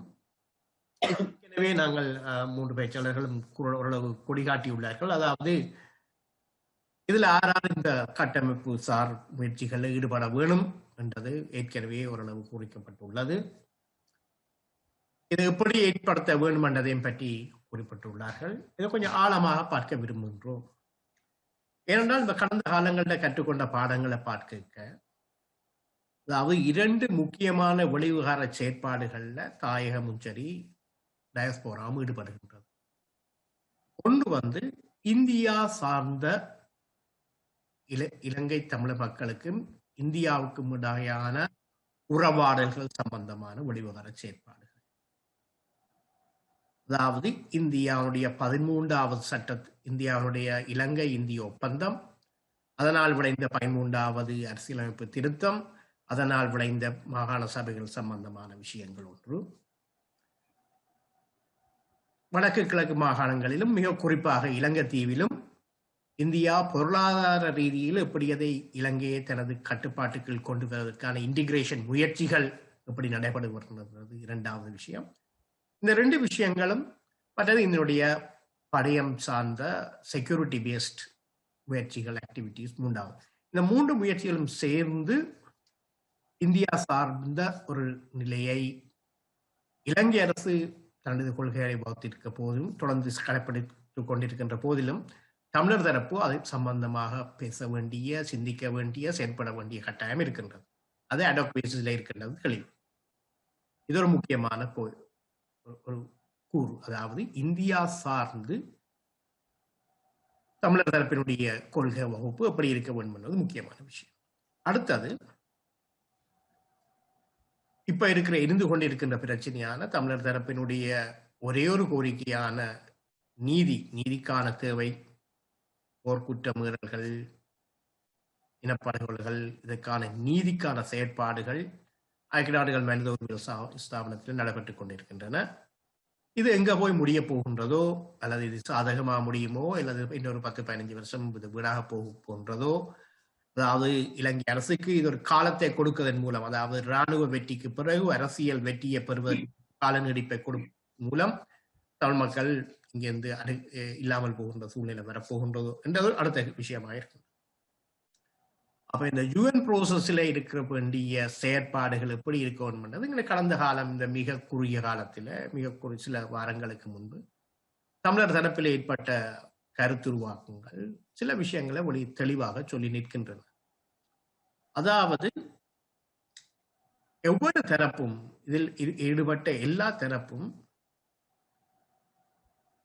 அடாக் பேசிஸ்ல எதுவிதமான சிந்தனை தெளிவு மற்ற முறையில அல்லது சிந்தனை தெளிவுகளை ஆழமாக யோசிக்காமல் ஒவ்வொருவரும் முயற்சிகளை மேற்கொள்வதன் மூலம் ரெப்படிஷன், அதாவது ஒரே வேலையை ஒவ்வொருவரும் திருப்பி செய்யணும், அதால ஒரு பிரயோசனம் விளைவுக்கான வாய்ப்புகள் இல்லாத போற ஒரு காலம் தெரிகின்றது.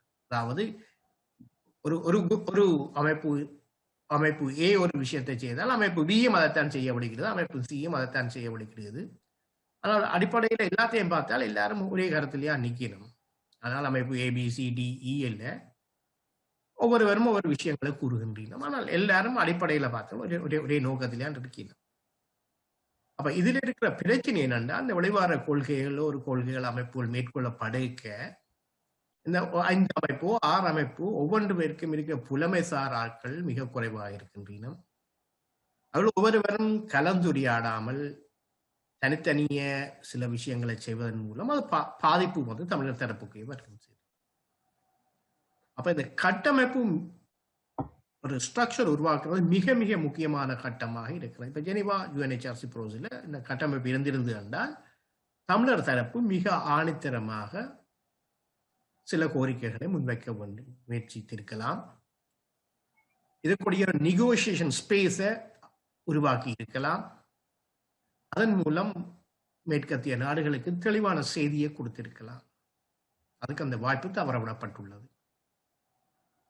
அதாவது ஒவ்வொருவரும் ஒவ்வொரு அமைப்பும் சில கூட்டமைப்புகளும் இதுகளை செய்தன் மூலம் ஒற்றுமையாக ஆணித்தரமாக கிரியேட் பண்ணப்பட வேண்டிய அந்த நெகோசியேஷன் ஸ்பேஸ் இல்லாமல் போய்விட்டது.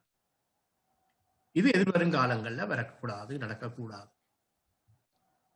இந்த அடிப்படையில இருந்து பார்க்க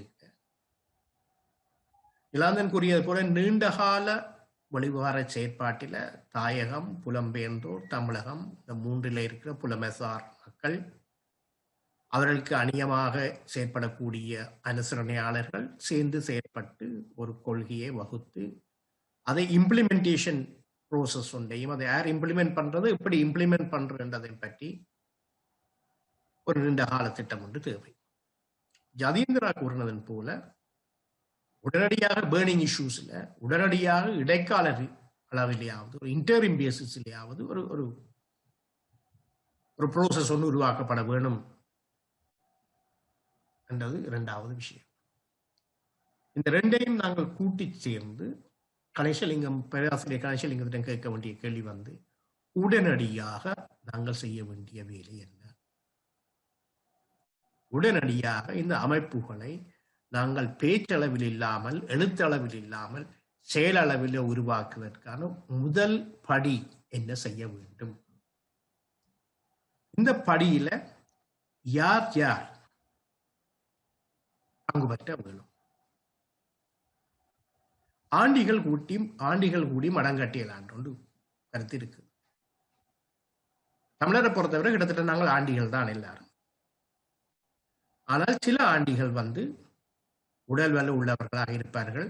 அவர்களை பாவித்தாவது மடத்தை கட்டலாம் என சிந்திக்கலாம். இந்த அடிப்படையில் இந்த கலந்துரையாடல் ஒட்டாவா தமிழ் சங்கத்தின் அனுசரணையுடன் நடைபெறுவதால் டயஸ்போரா, புலம்பெயர்ந்த மக்கள், புலம்பெயர்ந்த சமூகம் அல்லது புலம்பெயர்ந்த சமூகத்தில் உள்ள புலமையாளர்கள் எப்படி இந்த முயற்சிக்கு தங்களுடைய பங்களிப்பை வழங்கலாம் என்பதும் இந்த கேள்வியினுடைய உபபகுதியாக. அதாவது 2 கேள்விகள். ஒன்று, உடனடியாக இந்த கட்டமைப்பு உருவாக்குவதற்கு செய்ய வேண்டிய வேலை என்ன? நாங்கள் அரசியல்வாதிகளையோ அல்லது வேறு யாரையோ இதில் குற்றம் கூறுவதை விடுத்து கன்ஸ்ட்ரக்டிவாக நாங்கள் என்ன செய்ய வேண்டும் உடனடியாக. அடுத்ததாக, இதில் யார் யார் ஈடுபட வேணும், டயஸ்போரா எப்படி இருக்கு பங்கு பெற்றலாம், பங்களிக்கலாம் என்று கூறுகின்றால் நன்றாக இருக்கும். ஈழத்தமிழர்களுடைய இன்றைய இருப்பில் ஒரு மிடில் கிளாஸ் அல்லது அப்பர் மிடில் கிளாஸ் அல்லது லோவர் மிடில் கிளாஸ் என்ற ஒரு கன்செப்ட் இங்க கிடையாது. அப்படி ஒரு டீமே இல்லை. எந்த அரசியல் தலைவர் என்ன செய்தாலும் இந்த மக்கள் அதுக்கு பின்னால போவதற்கு தயாராக இருக்கிறார்களே தவிர, அது சரி பிழை என்பதை கேட்பதற்கோ அல்லது எதிர்வாதம் புரிவதற்கோ இவர்கள் தயாராக இல்லை. வரக்கூடிய கால்மார்க்ஸ் என்ற வார்த்தையில் சொன்னால் அது மதில் மேல் இருக்கின்ற கூட்டம்தான். எங்க சரியாக இங்க இப்ப இருக்கின்ற இந்த மத்தியதரவர்கள் அல்லது இந்த புலமத்தளத்தில் இருக்கிற கூட்டம் என்று நீங்கள் கருதுகிற இந்த பிரிவினர், அவர்கள் எங்க சரியான செயல் வடிவம் இருக்கிறது என்பதை பார்க்க மாட்டார்கள். எங்கே தங்களுடைய நலன் இருக்கிறது என்று மட்டும் பார்த்து சிந்திக்கிற ஒரு குழுவாக மட்டுமே அவர்கள் இயங்க பார்க்கிறார். இந்த இடத்துல தான் இந்த டயஸ்போராவினுடைய பங்கு மிக முக்கியமானது என்று நான் கருதுகிறேன்.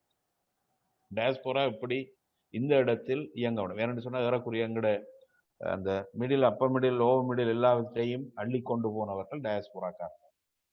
வரக்கூடிய அவர்களிடம் அந்த அந்த திராணி இருந்தது. அது எல்லாத்தையும் அவர்கள் வெளியேறியதனூடாக அல்லது அவர்களை இந்த நாட்டில் இருந்து அப்புறப்படுத்தியதனூடாக இந்த சூழலை இந்த தேசத்துக்கு ஏற்படுத்தி இருக்கிறார்கள் என்பதை நான் கருதுகிறேன்.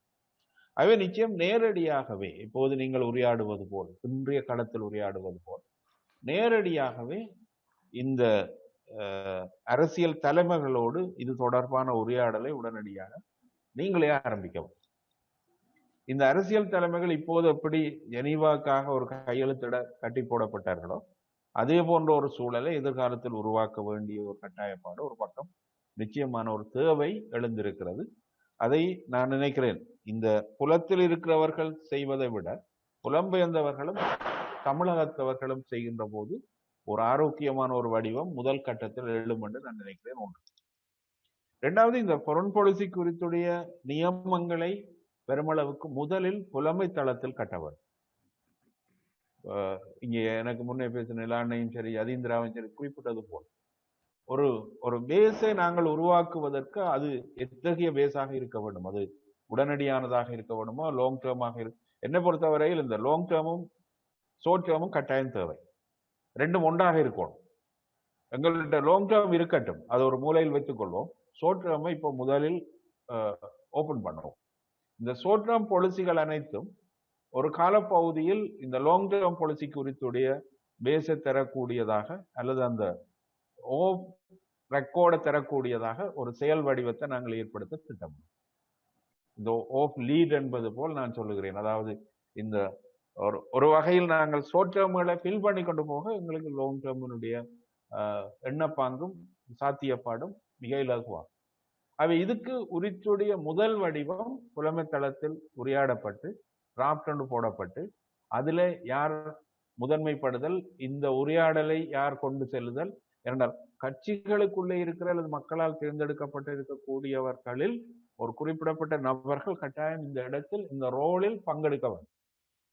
அவ்வாறு பங்கெடுக்கிற ஒரு சூழல் வராவிட்டால் இவற்றை என்ன இந்திய தளத்திலோ அல்லது அமெரிக்க தளத்திலோ அல்லது ஜெனீவா தளத்திலோ அல்லது பிரித்தானிய தளத்திலோ கொண்டு போய் பிரயோகப்படுத்துவதில் கடினம் வரும்.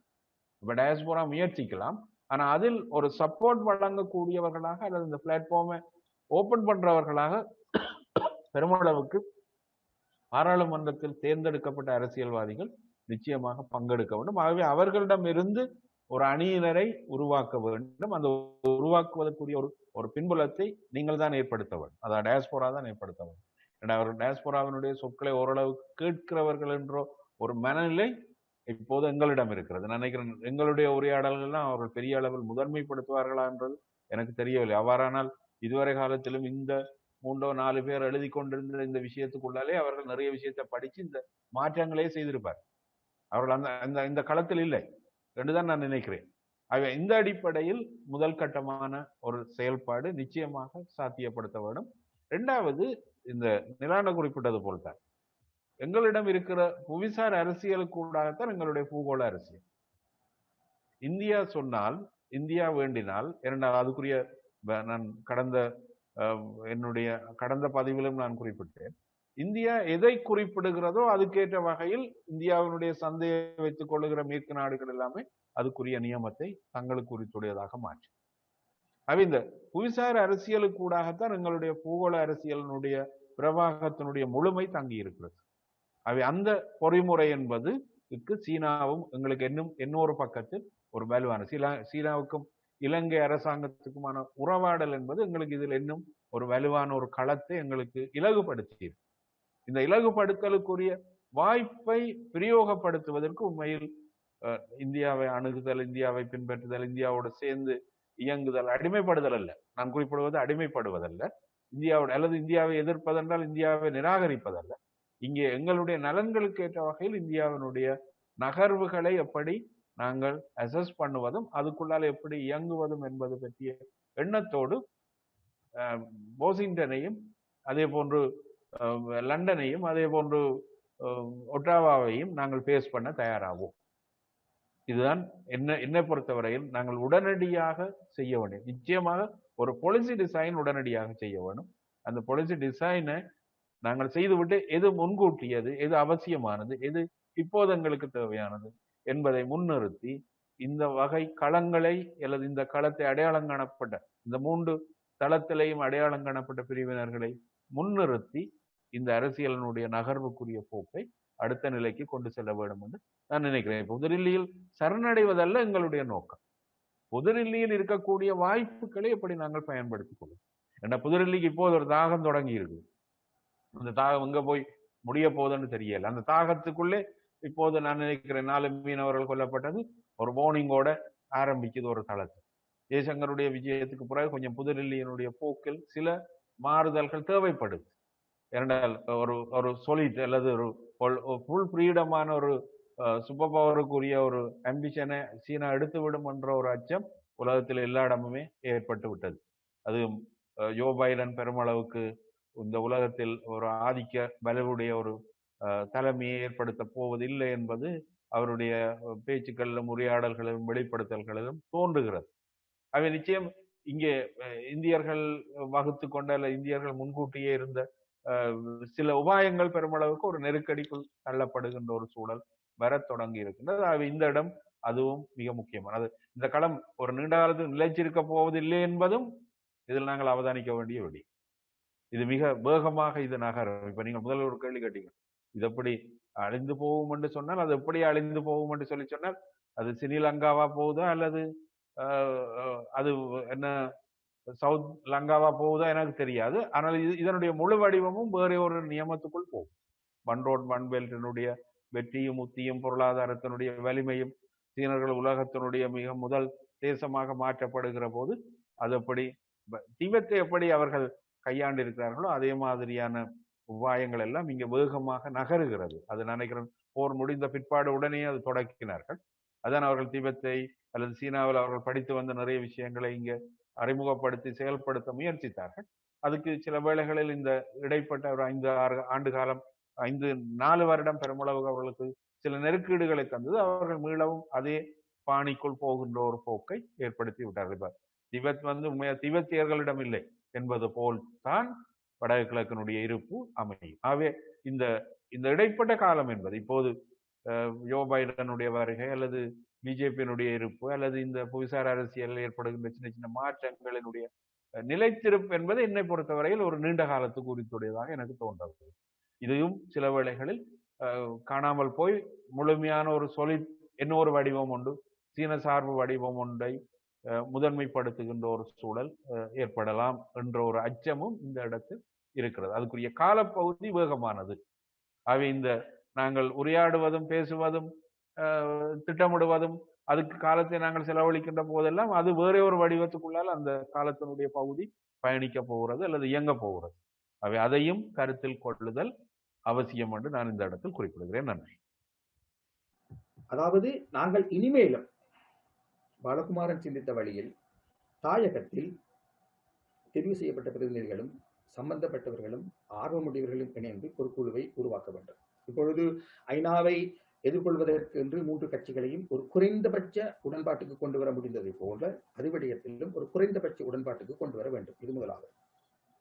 அடுத்த கட்டம் தமிழகம், டயாஸ்பரா ஆகியவற்றை இணைந்த ஒரு வெளியிலேயே உருவாக்கணும். இதில் ஒன்றை கவனிக்கணும். எங்கட மக்கள் பிரதிநிதிகள் மக்களாணியை பெற்றவர்கள் என்ற ஒரு பலம் இருக்கு.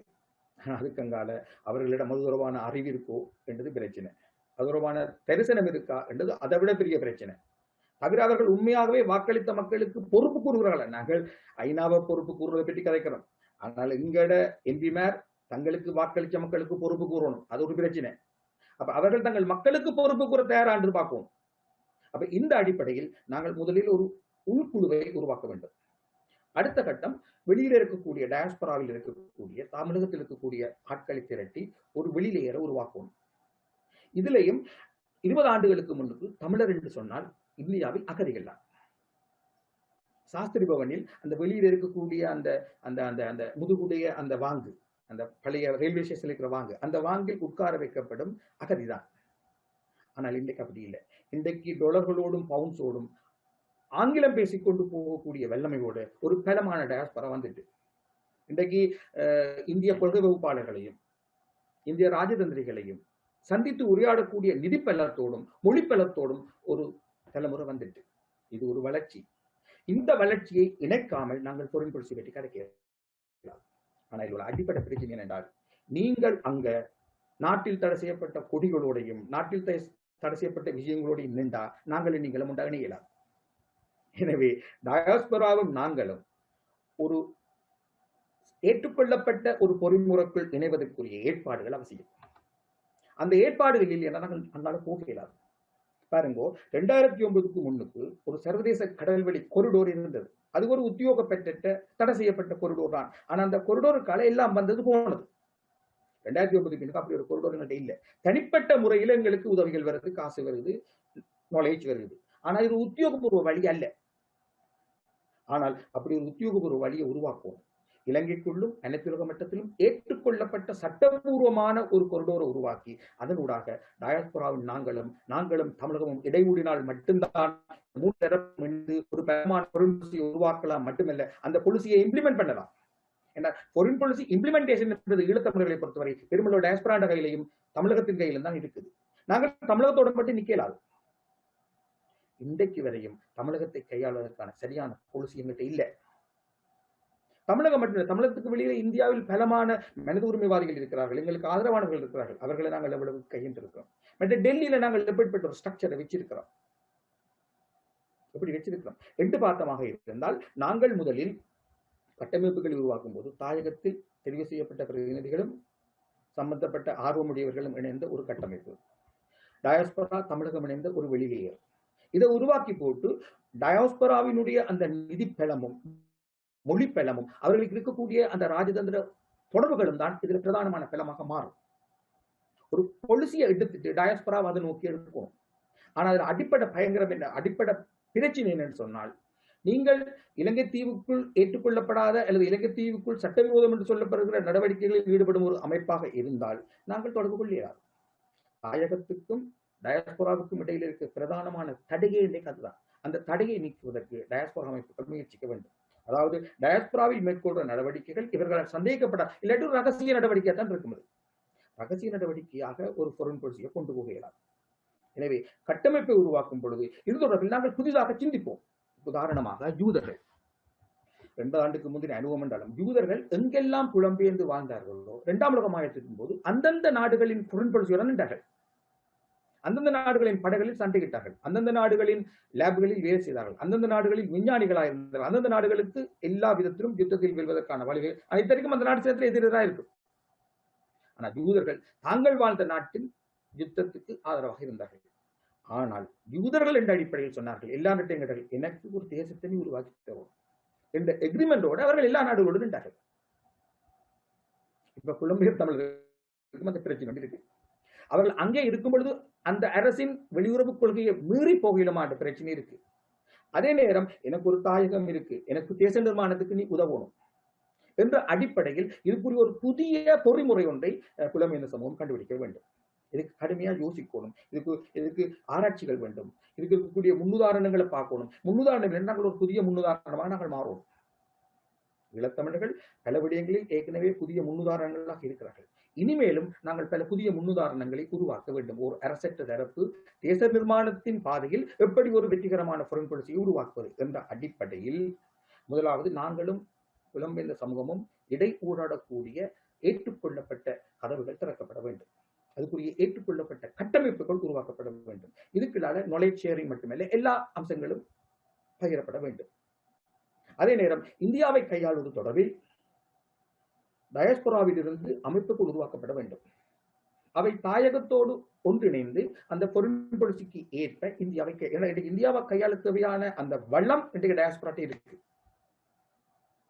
இதுல யதீந்திரா சொன்னது போல உடனடி தேவை என்று பார்த்தமாக இருந்தால் இலங்கை அரசாங்கத்துக்கும் இந்தியாவுக்கும் இடையிலான உறவை எப்படி உடைக்கலாம் என்று ஈழத்தமிழர்கள் சிந்திக்க வேண்டும். இந்தியாவுக்கும் கொழும்புக்கும் இடையில் இருக்கக்கூடிய நெருக்கத்தை எப்படி உடைக்கலாம் என்று நான் நினைக்கிறேன். ஈழத்தமிழர்களின் அடுத்த கட்ட அரசியலுக்கான திறவுகோல் அங்கதான் இருக்கு. அந்த உறவை உடைப்பது, எப்படி உடைப்பது, அதற்கு அதிகம் உழைக்க வேண்டியது புலம்பெயர்ந்த தமிழர்கள் தான். ஒரு சின்ன திருத்தம், ஒரு சின்ன திருத்தம், உடைப்பதில்லை, கையாளுதல். நான் என்ன சொல்றேன், அது நெருக்கமாக இருக்கும் வரை, state to state structural relationship நெருக்கமாக இருக்கும் வரை நாங்கள் ஒரு காலமும் கையாளலாம். அந்த அந்த அந்த உறவுல நாங்கள் விரிசல்களை ஏற்படுத்த வேண்டும். அந்த உறவுக்குள்ள புகுந்து நாங்கள் விளையாடுவோம். எனவே இது தொடர்பில் உடனடிக்கு நாங்கள் செய்ய வேண்டியது, இப்ப இந்தியாவுக்கும் அதாவது டெல்லிக்கும் கொழும்புக்கும் இடையிலான உறவுக்குள் நாங்கள் புகுந்து விளையாடுவோம். அதை நாங்கள் முதல் செய்வோம். அதுக்குரிய கட்டமைப்புகள் அது தாயகத்திலான் உருவாக்கப்பட வேண்டும் என்று இல்லை. அது டயாஸ்போரா தனியாக செய்தா கூட அதுங்களோட foreign policy-க்கு சப்போர்ட்டிவாகத்தான் இருக்கும். எனவே இது விடயத்தில் முக்கியமான நிபந்தனை தாயகமும் டயாஸ்போராவும் இணையக்கூடிய ஏற்றுக்கொள்ளப்பட்ட பொருளோர்களை தரவுங்கள். அது முதல் நிபந்தனை. அது இல்லை என்றால் knowledge sharing இல்லை, ஒன்றும் இல்லை. நாங்கள் ஒரு கட்டத்துக்கு மேல நாங்கள் உங்களோட வாட்ஸ்அப்ல கதைச்சாலே ஆபத்தப்பா, சரிதானே? ஆனபடியால் அதுக்குரிய கட்டமைப்புகள் உருவாக்குங்கள், அடுத்த கட்டத்துக்கு போகலாம். நீங்கள் அதை ஒரு வித்தியாசமா யோசிக்கலாம். உலகத்தில் விடையே இந்தியா நாடுகளுக்கு வந்தது. சீனா முதலிடம் சொல்லிக் கொண்டுதான் ஆசியாவுக்குள்ளேயும் ஆப்பிரிக்காவுக்கும் லத்தீன் அமெரிக்காவுக்குள்ளேயும் போனது. எனவே இப்பொழுது புதிய வழிகள் உண்டு எல்லாத்துக்கும். எனவே நாங்கள் புதிதாக சிந்திப்போம், புதிய வழிகளை திறப்போம், புதிய புதிய கொரோர்களை திறப்போம். எங்களுக்கு இப்ப தேவையானது இந்த மூன்று தரப்பும் இணைவதற்கான பாதுகாப்பான கொரிடோர்கள். அது இல்லை என்றால் நாங்கள் foreign policy என்பதை ஸ்ட்ரக்சரலா ஒரு காலம் அடுத்த கட்டத்துக்கு கொண்டு போயிடலாம். சரி, அதிகம் பயணிக்க வேண்டி இருக்கிறது. இதுவரை போனது போனாலும் இனியாவது நாங்கள் இந்த விடயங்களை அடிப்படையாக கொண்டு பயணிக்க வேண்டி இருக்கிறது. குறிப்பாக இந்த மேற்கு நாடுகள், குறிப்பாக இன்றைக்கு அமெரிக்காவுக்கு பக்கத்தில் இருக்கிற ஒரு நாடு கனடா. இந்த கனடாவில் டயஸ்போரா ஒரு இன்ஃப்ளூயன்ஷியல் ஒரு ஒரு ஒரு ஒரு ஒரு கம்யூனிட்டியாக இருக்கு. 4 லட்சத்துக்கு மேற்பட்ட ஈழத்தமிழர்கள் அங்கே இருக்கிறார்கள். நாடாளுமன்ற உறுப்பினர் இருக்கிறார், அரசியல் பிரதிநிதிகள் இருக்கிறார்கள். அந்த ஆகவே அமெரிக்காவுக்கு பக்கத்தில் இருக்கிற ஒரு நாட்டில் ஒரு கணிசமான தொகையில் வாழுகிற ஈழத்தமிழர்கள் அமெரிக்காவுக்குள் ஒரு செல்வாக்கு செலுத்தக்கூடிய சமூகமாக தன்னை இவோல்வ் பண்ணவர், பரிணமிக்கவர். அமெரிக்காவினுடைய மூலோபாய சமூகங்களோடு தொடர்புகளை ஏற்படுத்தக்கூடிய நிலைக்கு இரவணும். இன்றைக்கு வரைக்கும் அமெரிக்க மூலோபாய சமூகங்களோடு தொடர்புடைய எந்த ஒரு தமிழர்களும் பெரிய அளவில் இருப்பதாக நான் இதுவரைக்கும் கேள்விப்படவில்லை. கனடாவில் ஓரளவுக்கு அரசியலிலும் தமிழ் சமூகம், கனடிய தமிழர்களுடைய வாக்கு அங்கு ஒரு தேவையாக இருக்கிறதால நிச்சயமாக அங்குள்ள அரசியல் தலைவர்கள் கனடிய தமிழ் சமூகத்தை செவிசாய்க்க வேண்டிய ஒரு நிலைக்கு இருப்பார். மற்ற நாடுகள் அப்படி பெரிய அளவில் இருக்கிறதாக சொல்ல முடியாது. முக்கியமாக இந்த டிஃபென்ஸ் சைட் எல்லாம் மிக பிரதானமானது இந்த இலங்கை விடயங்களை கையாளும். ஏனென்றால் ஒருபுறம் ராஜதந்திர ரீதியாக சில அழுத்தங்களை கொடுத்து கொண்டு மேற்கு நாடுகள் முழுவதுமே இராணுவ ரீதியான ஒத்துழைப்பில் தான் இருக்குது. இந்த ஸ்ரீலங்காவில் இந்த செக்டர்களுக்குள்ளெல்லாம் போய் இந்த விடயங்களை எப்படி ஆய்வது ஒரு பலமான ஒரு ஒரு புலமைத்துவ சமூகம் ஒன்று எங்களுக்குள்ள உருவாக வேணும். அது களத்திலையும் உருவாக இல்லை, களத்திலையும் இல்லை. அது களத்தில் இல்லாவிட்டால் ஆக குறைந்தது புலத்தில் இருந்தாலாவது அந்த இடைவெளியை நாங்கள் நிரப்பிக்கொள்ளலாம். 2 இடத்திலையும் இல்லாமல் இருப்பது பேராபத்து. நாங்கள் சொல்லுகிற இந்த வெளிவிவகார அணுகுமுறையில் பயணிப்பதற்கு இது ஒரு பெரிய தடையாக இருக்கும் எங்களுக்கு. என்றால் அடுத்த இடத்துக்கு நாங்கள் இவோல்வ் பண்ண மாட்டோம். அவை மிக கவனமாக இந்த எல்லா விடயங்களையும் இணைத்து நாங்கள் ஒரு நான் ஏற்கனவே சொன்ன மாதிரி ஒரு கட்டமைப்பு சார்ந்த விஷயங்கள், இது ஒரு இன்னும் விரிவான உரையாடல்கள் தேவை. இதில் விரிவான உரையாடல்களை நாங்கள் செய்து ஒரு கட்டமைப்பை அதாவது இந்த அந்த அந்த அந்த இவோல்வ் பண்ணுவதற்காக, அந்த பரிணமிப்பதற்கான நிலையை நோக்கி நகர்வதற்கான சில கட்டமைப்புகளை நாங்கள் அடித்தளங்களை ஏற்படுத்துவதன் மூலம் இந்த எல்லா விடயங்களையும் எங்களிடம் இருக்கின்ற இந்த வாய்ப்புகளை எல்லாம் ஒன்றாக்கி நாங்கள் பயணிக்க முடியும். அதில் புலம்பெயர் சமூகம் பிரதானமானது, அதில் எந்த சந்தேகமும் இல்லை. ஆனால் அது ஒரு சக்தியாக தன்னை தயார்படுத்தாவிட்டால் அதனால் பயன் இல்லாமல் போயிடும். நான் அடிக்கடி சொல்றது, இப்ப கனடாவில் உள்ள டாக்டர் ஞானியா இருக்கலாம், அங்குள்ள ஆக்டிவிஸ்டுகள் நீங்கள் பணியாற்றுறது டொரண்டோவில் உள்ள தமிழர்களுக்காக அல்ல என்பதை ஞாபகம் வைத்துக் கொள்ளும். அமெரிக்காவில் நியூயார்க்லையும் கலிபோர்னியாவிலும் இருக்கிற தமிழர்களுக்காக அங்கே யாரும் வேலை செய்ய தேவையில்லை.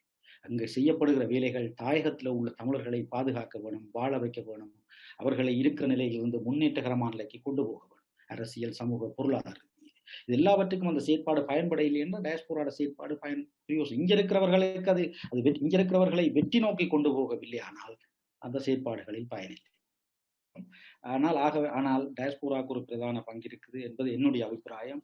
அந்த பிரதான பங்கு என்பது இந்த மேற்குலக சமூகம், அதாவது சக்தி வாய்ந்த நாடுகள், இந்த பசிபிக் அந்த அந்த அந்த அந்த என்ன சொல்றது, இந்த பசிபிக் ஜோன், அந்த மேற்குலக அந்த அமெரிக்க அதிகார மையத்துக்குள்ள அந்த ஊடாடக்கூடிய ஊடுருவக்கூடிய தகுதி நிலையில் டயஸ்போரா இருக்குது. அந்த தகுதி நிலையை தகுதியாக்கி கொள்ளுகின்ற முயற்சிகளைத்தான் இந்த டயஸ்போரா செய்ய வேண்டும். கடந்த 11 வருடங்கள் அந்த மாதிரி ஜெனிவாவை நோக்கி பயணிப்பது, மனித உரிமை சார்ந்த விஷயங்கள் விடுவது என்பது இல்லை என்று நான் சொல்லல, செயற்பட்டது. ஆனால் நான் இந்த உலக மூலோபாய சமூகங்களை நோக்கி பயணிப்பது, நகர்வது, அந்த விஷயங்கள்ல டயஸ்போரா கணிசமாக முன்னேற இல்லை. அதே நேரம் இன்னொரு விஷயத்தையும் முக்கியமாக கூட எல்லா புலம்பெயர் இங்க களத்துல அந்த அளவுக்கு எங்கள்கிட்ட வளம் இல்லை, வாய்ப்புகள் இல்லை, அது நாங்கள் பெருசாக எடுக்க முடியாது. ஆனால் டயஸ்போராவில் எல்லாரும் எல்லா விஷயங்களுக்குள்ளேயும் போய் நிற்கிற ஒரு போக்கும் இருக்குது. ஐசிசி என்றால் பிறகு முழு பேரும் ஐசிசி தான், முழு பேரும் ஜெனீவா தான். அப்படி இல்லாமல் ஒன்றுக்குள் பலதாக எப்படி பணியாற்றுவது, மூலோபாய சமூகங்களோடு பணியாற்றுவது அது ஒரு பிரத்யேக வேலை, அது ஒரு வேறு வேலை. அவர்கள் ஐசிசி என்று சொல்லிக்கொண்டு, ஏண்டால் ஐசிசி அமெரிக்கா ஏற்றுக்கொள்ளவில்லை. அமெரிக்காவில் நின்று கொண்டு ஐசிசியை பற்றி கதைப்பது பிரயோசனம் இல்லை. இவற்றை விளங்கிக் கொண்டு பயணிக்கின்ற ஒரு மூலோபாயம் சார்ந்த செயற்பாடுகள் எங்களுக்கு முக்கியம்.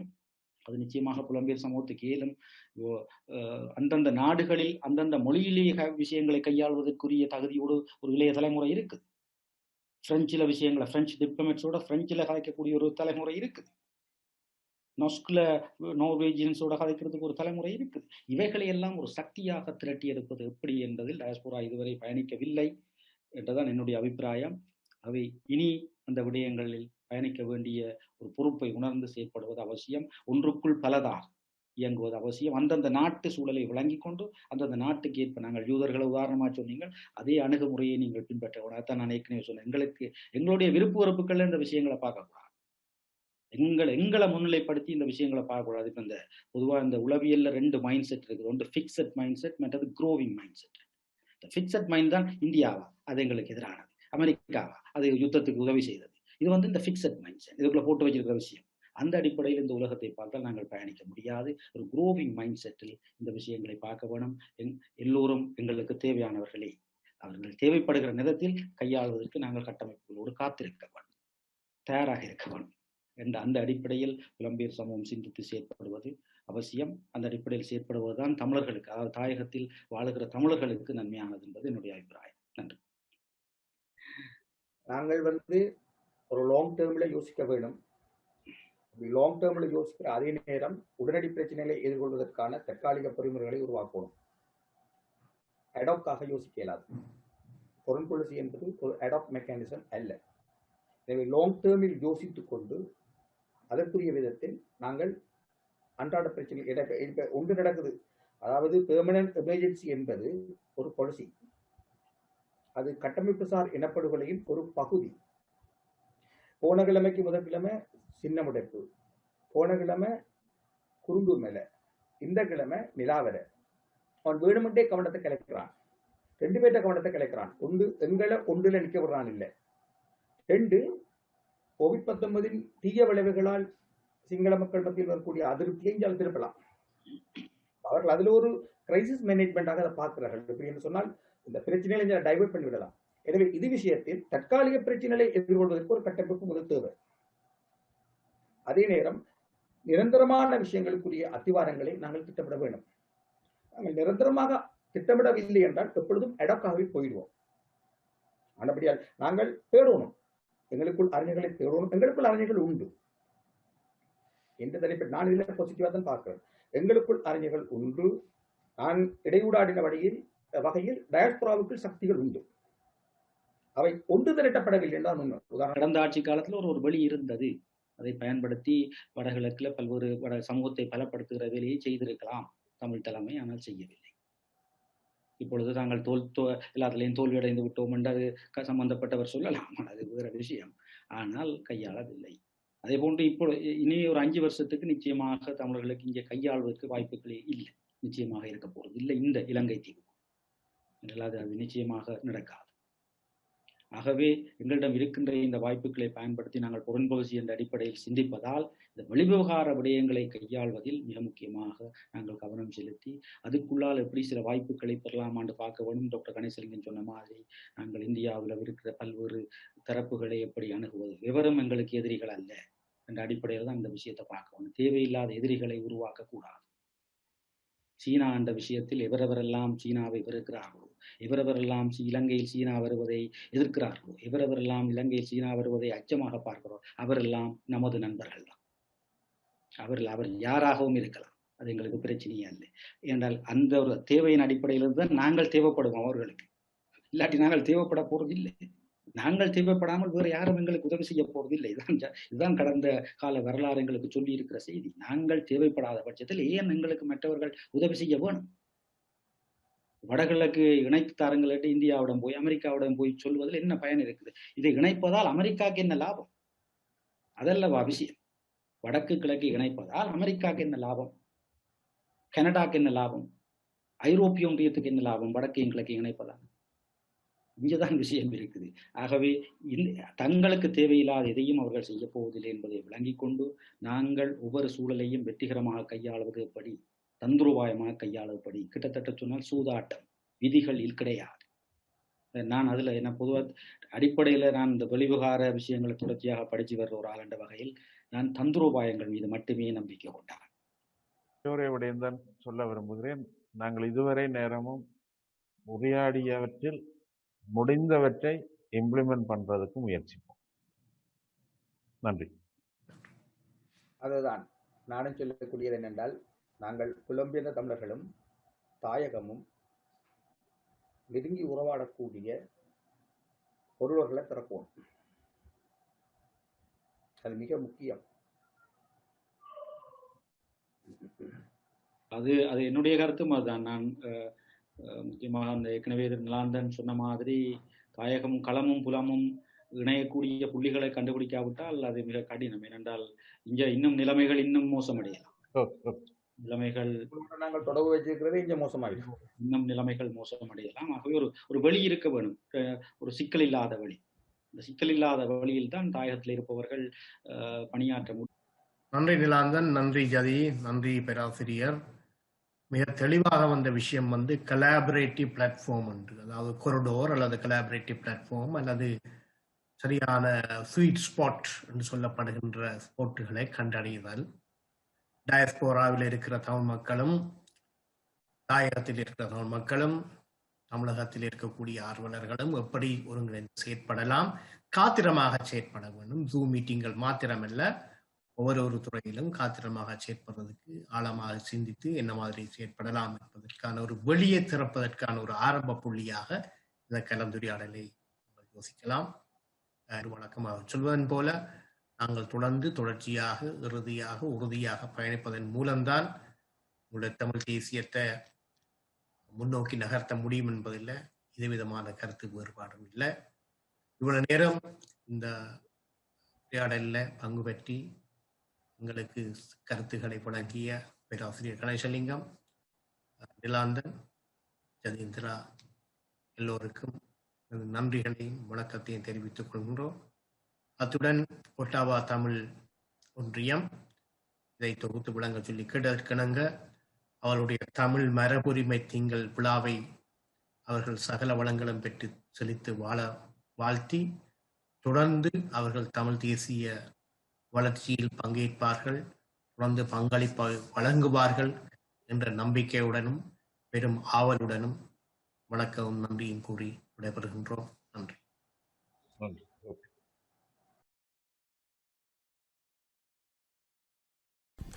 Next, we would like to give a vote of thanks by Waran Nadaraja. Vanakkam. Good afternoon, everyone. It gives me great pleasure to deliver the vote of thanks for Ottawa Tamil Association Tamil Heritage Month 2021. On behalf of Ottawa Tamil Association, I would like to begin by acknowledging all the healthcare and frontline workers for their dedication and incredible hard work throughout this pandemic.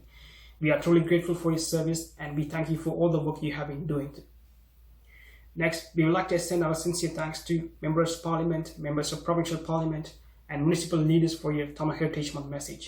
We would like to express our sincere gratitude for your continuous commitment to Tamil community and your continuous effort to promote human rights in Sri Lanka.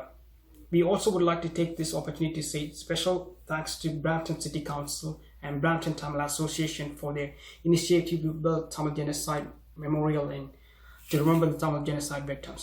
Thank you so much for your support and thank you for standing with us. Further, we are grateful to Dr. Krubaran Kumara Vadivel for your keynote speech. And Dr. Krubaran, it's a real pleasure to have you here at OCHI's Tamil Heritage Month 2021. And we thank you for your time and thank you for all the work you have been doing for our community. We also would like to express our sincere thanks to Dr. Gnani Saravanamuthu, Dr. K.T. Kanisalingam, Mr. Nilandan, Mr. Jadindra for organizing the panel discussion on forming policy-based structure for Tamil Nation. Thank you so much for an informative and much needed discussion for our community. Thank you so much. We also extend our sincere thanks to Minnal Sindhu Kumaran for producing a beautiful song for us, and we thank you for all the work you have been doing through Nivaranam. The success of today's event was made possible with valuable contribution from our sponsors, full support from One Channel, help from dedicated volunteers, and amazing team of MCs. This event would not be possible without your involvement. Thank you so much for your time and your commitment. Our thanks also go to all talented performers for their passionate showcase of Tamil culture and arts. Thank you so much for a beautiful performance. Once again, on behalf of Ottawa Tamil Association, we thank everyone for your time and joining us today. Nandri. Thank you. Thank you all for joining us here today at the 2021 Tamil Heritage Month Gala. It was a pleasure to be one of your MCs at this event with Archana and Jana. We would like to thank everyone that played a part in the success of this event. Thank you. Merci à tous pour nous joindre. Ce fut un plaisir d'être l'un de vos maîtres de cérémonie avec Subangi et Jana. Nous tenons à remercier tous ceux qui ont joué un rôle dans le succès de l'événement. Merci. Ottawa Tamil ஒன்றியம் பெருமையுடன் வழங்கும் மனித உரிமை கலை பண்பாட்டை வெளிப்படுத்தும் மரபு திங்கள் விழா